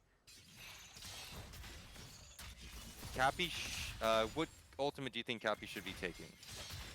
Cappy should absolutely be taking either the Jinx ultimate, in my opinion, and be forcing these large team fights where he can do some AoE, or the Mordekaiser ult and let Mord split and get that advantage across other the team fights where he's in with the numbers. It's kind of tough. Ashe is their real big execution point. If she can land one of these long-range map ultimates, Sejuani can follow up and they can get good CC on these team fights. They are. Yes, every single member of XRising does have grievous wounds, so Aztec is going to have a lot of much harder time now. By the way. Well, same with Snom, right? Because Snom is, Snom also is healing healing. quite a bit. So that's a good pickup and a very smart Here we go. adaptation. Aztec getting CC chained by everybody. Everybody wants a piece of Aztec to make sure it happens. He ults White Feather, trying to take those stats, stay alive a little longer. He lives. He had 5 members on him, beating him up, and he lives. That's not.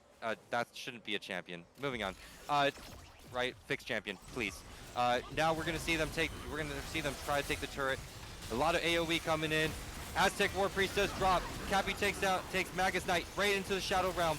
Mustard Cat in the front line. Magus Knight trying to get away. Cappy still following him. Mr. Bean Daddy does drop. Techi running after Wild Snom. Wild Snom has the ultimate away. White Feather going into the turret. They're trying to make sure that they have everything. They are inside the base of We Hate Renekton. They do not have anything. They have the gates to get out, but I think they're just waiting on the wave so they can start taking turrets even better.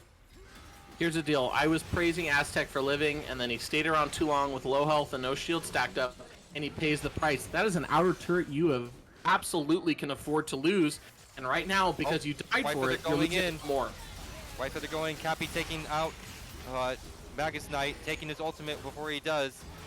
Here comes Wild Snom. Wild Snom. Magus Knight drops in not so dark. Cappy playing very aggressively, and Baron is up in about 2 minutes. So, I mean, no, I'm sorry. Baron is up in 7 seconds. I'm sorry. I'm looking at the wrong side. Elder Drake's up in 2 minutes. Yeah, we've got full health bars on the side of XRising, are very close to, but they're deciding to back. Most likely going to run straight to this Baron. They do have momentum where they have those super minions pushing in the top side. So they know that they should be able to walk up to Baron relatively danger-free. A Jink ult comes out from Mr. Bean Daddy to check to see that the Baron is not being touched. No Wow. Super Mega Death Rocket anymore.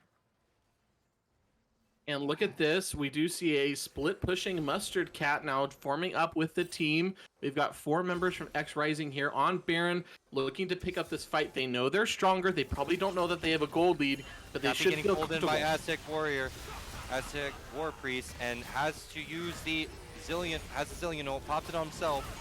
Here comes Galax trying to get into the back line. Techi kills Galax. Not So Dark trying to get away from Aztec War Priest. Here it goes, the kiting. Mustard Cat trying to just play tank. Aztec War Priest staying alive. Magus Knight alive. Techi is going after them. Cappy gets him. They are good. That's it. That's game. Wow. That's got to be game. Can we talk about how Dark did not get touched by Aztec? And literally, it took him 30 seconds to kill him, but it doesn't matter. If Aztec's not doing damage, they are not winning the fight. This has got to be over. No, they have that wave right there in top lane. They do. They have the waves, and timers are too long. I Timers think are this way is too the long. winning game for XRising Reborn. Wow, what a battle through and through across all 3 games in Yes. the series. XRising taking game 3, 2-1 in week 4 of Stridebreakers. Nice. Nice. I love it. Super action packed. Wow. Holy. Nice job, XRising. Wow. It looks like XRising, whoever bet on XRising made a huge payday, by the way, for those predictions. What a crazy game, Lupul. I want to take a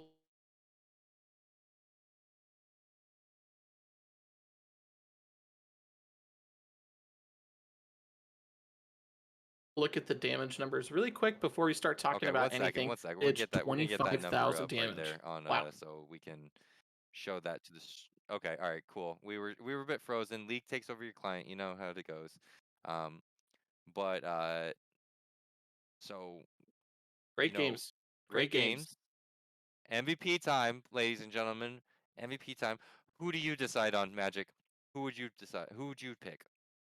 What's your Game vote? 3, in my opinion, really felt like a team effort. I think Techi did his job and he won top lane the way he needed to. But if we're talking about across the 3-game series, I have to give it to White Feather. White was so impactful in game 1 and game 2. So many steals coming in clutch, and all 3 games, XRising Reborn had complete macro control over Dragon. So my vote, White Feather for sure. Mm. I okay. I think we sort of discussed this in the beginning for 1 and 2. I have to give it to White as well. Um, junglers are pretty much always even if a lane is behind or they're dying or anything like that. You know what I mean? Um, Normally a jungler would leave them alone. White Feather did not do no such thing, especially with Techi in the top lane, Cappy in the mid lane. He was impactful everywhere. All 3 games, also getting those steals. Even though they did lose those 2, game 2, I would say White did do the best he could. So my vote goes to White. Keep in mind, everybody, voting is up again. I just want to make that very clear. But we can have more than one MVP, so they can share the spotlight. They can share the spotlight. So let's make that perfectly clear. It's not the first time we've had it, but I honestly believe that this team played like a complete different team than I've ever actually seen. I'm happy about that for myself. You know what? In game 3, we saw them try to do an adaptation in the top side where they wanted to have a stronger split pushing member. It worked for the first 7-10 minutes of the game, and then they defaulted to kind of team fighting, and Aztec took over the top lane, but they did a much better job of having tools to pull the trigger on team fights while he split pushed. That Sejuani, that Ashe, time and time again, Ashe was landing ult after ult and causing them to pick up kills where they needed them. Just an excellent job, and I really think a good draft adaptation. I was memeing about the full Freydor team, but they proved me wrong. was It was great. actually a very good strategy for sure. It was a great strategy. The CC and the unstoppable, the Ragnarok from Techi, perfectly timed at the beginning, helped him push over the edge to make sure that he can snowball a bit later on in the game. He was able to do that damage, stay consistent. Um, be almost imposed during a lot of the team fights because he could live for so long with the Ragnarok and with all the damage. It was great. It was 100%. And also Cappy and all around, he was trying to roam. Um, Mustard and Dark in the bot lane, they were just making sure that they weren't overstepping their boundaries wherever they weren't needed. They were also roaming wherever they were needed to make sure everything was great. But 100%, I do believe that this team played like one of the most solid teams that I've seen. Like I they're think I think there's a lot to sure up for both sides, and again, especially after game one, it really felt like XRising kind of fit into a groove. But if they can sure up both sides, actually sure up some of the early game mistakes, I think that they can take these leads and really snowball them. But if you go back across all three games, gold leads swayed from one team to the next, or was Mhm. stuck in the middle the whole time. I mean, it was pretty crazy up until the points where they exploded and ended. And MVP is live. Woo! White Feather, White Feather is the MVP. Okay. What's up, White? So, How you doing? fine. I'm still a little tired. Yes, you're a little sleepy after those 3 games. You sleep during that, huh? You Yeah, still you bit I thought we needed a wake up call, but I was playing in my bed. For those of Wow. you who don't That's- know, I yeah. was for those of you who don't know, I was bit bantering in our Discord, links down below. About XRising need a wake up call. White Feather was sleeping the whole entire time. What do you got? REM sleep going on here? What's going on? No, that's no No? offense to the other team. They played well. No, they did. It's No, just a jab at you. yeah, I know it is a jab at me. You always Well, want for to the take people jabs that at me. don't know. Yeah. You always want to take jabs at me though. So moving on. Congratulations on the 2-1 win. That was an absolutely bonker series. I mean, literally back and forth the whole time. How do you feel, other than being tired, after that 3-game series? I would imagine I'd be exhausted just from the emotional toll of those 3 very close games. Yeah, I mean, honestly, if it wasn't for my team, I'd probably be in a fetal position right now crying. But I mean, I guess we're glad we won, but we have a lot to work on, so we're not really proud of the win. But we're all cheery. I mean, I would give it to you guys. I mean, who was the shot caller throughout most of this in this game? It must have been these games. Mustard. I mean, you might have to drag her in here, cause she just knows what she's talking about. Oh my gosh, why are you trying to do this? No, we can't do that. We only have one MVP. We have one MVP, and the viewers Sad. have chosen. The viewers have Sad. chosen, my friend. Look, she White wants Feather- to so bad. Go ahead. White Feather, talk to me about draft. So game 1, game 2, game 3. The biggest threat, in my opinion, from We Hate Renekton was their split pushing top laner. I mean, he literally ruled over those split pushing lanes all the time. What adaptations did you make across that series to try to combat that split push? That's funny because we didn't do anything to change. What? Yeah, we didn't have a plan coming into here. We still haven't even, we still haven't even cooked up any drafts or really practiced anything. So it's all mechanics, not so much brain. But realistically, we just relied on Techi to hold his own, which he did, and they actually did a really good job of pressuring topside a lot and putting a lot of resources in. And they definitely beat us out in vision, so we really didn't see anything that was coming. So we had to work on that as well. Did you guys? How did you guys? Did you guys talk about it in between? The 2 other games after game 1 of any sort of reliance to take care of Aztec? Because Aztec seem to be the big problem. Yeah, I think we paid for it game 2 with his Aatrox. We left that open. I can't remember if we picked first or not, but like I said, we just relied on Techi to hold his own, and he believed in himself, so we're gonna believe in him. You know, we're a team. Understood. As for picks, we just kind of we knew like what his champ pool might be. We also picked red side to get counter pick for him. So Can we I talk don't know. about draft for game Okay. 3 really quick? I don't mean to interrupt, but I got to know, was the full Freyr team a meme? Or is this something that you guys have practiced in the past?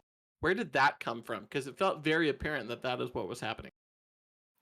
Yeah, well, we cooked it up about 30 seconds before draft started. Actually, 30 seconds after draft started. Fire. Wait. And well, Cappy had to ruin it by picking Silas. We were gonna go with the Anivia, but he chickened out. Well, Silas is still an icy boy, is he not? I don't think He's so. not a true Freljordian. Oh, Oh, okay. true. Well, True. I assumed he was. That's my apologies then. I mean, it would have been fun to see the Anivia, especially with the Sejuani combos going on. That would have been spicy to see, but you know what? Cappy's pick did work. Um, and to be honest, you guys haven't really drafted, you guys haven't scouted anybody really in your guys' bracket, have you? No, we just stay chilling. You guys just vibe. We guys we have- really do. I know that you used to yell at me to just have fun with the game. Is that what the team's doing now? We're trying. Trying, Trying to have okay. fun. Game 2 wasn't so fun. I know I that. think there was a couple punches thrown at their monitors, a couple people yelling. I think I heard Mustard yelling at Dark for some reason. I don't know. What? Something about inting. Tower diving, I don't know. Oh my gosh. Why are you Do trying you to out remember that Mustard? tower dive? Do you remember that? Why are you trying to out Nah. Mustard? I your- I just I got rid of that in the back of my fucking back of my head. It's fine. You can cuss. Oh, You okay. just don't cuss as much. We Yeah, what tried the it. fuck, man? Come on, dude. We... Seriously though, congratulations on those games. It was super fun to watch. I mean, the other big thing for me is I felt like you were the king of objective steals in game Oh, 1 and yeah, game 2. Jesus, It bro. was like back to back. You seem to have a higher damaging smite than the other enemy jungler. Is that something like you just feel you got nerves of steel? What makes you go for those 50-50s? I mostly go for 50-50s when, first of all, I'm just basically allowed into the dragon pit or whatever area objective we're going for.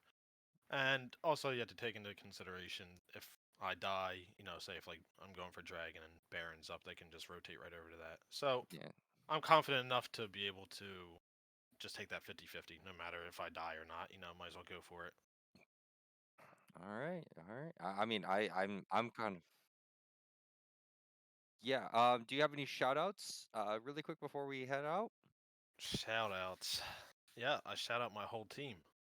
We All got right. Tetchy, we got Cappy, we had guest appearance of Dark, who I thought he was gonna end. I'm just gonna tell you right now. I looked at his open at GG. I seen some negative win rates, and I was afraid. And then I guess I had to give credit to Mustard, even though I hate her guts, and she takes my jungle camps. Really solid team environment here Yeah, for XRising Reborn. it's like TSM, but we're not gonna talk about that. Oh, right. Reggie. Okay. All Well, right. Thank you again, White, for coming in for this interview. Congrats on being the MVP. Tomorrow, ladies and gentlemen, we have another game coming in for you for it's gonna be Knights of Ishtar versus Embry Riddle Eagles. Embry Riddle Eagles gets a redemption this week. I know that last week they did play. Didn't go so well. That's going to be happening at 9 p.m. EST. That will be Primus and I casting again. We just love casting together. I'm sorry. I'm cheating on you, Magic. I'm cheating on you with Primus. Primus is my favorite. it's okay. There's just a really awful copy pasta. Oh no, I don't I want love it. to I know love about it. this. I love it. But thank you for all coming out to watch this game. Please come out tomorrow night. Like I said, 9 p.m. EST, Knights of Ishtar versus Embry Brittle Eagles. You folks have a wonderful evening. Good night.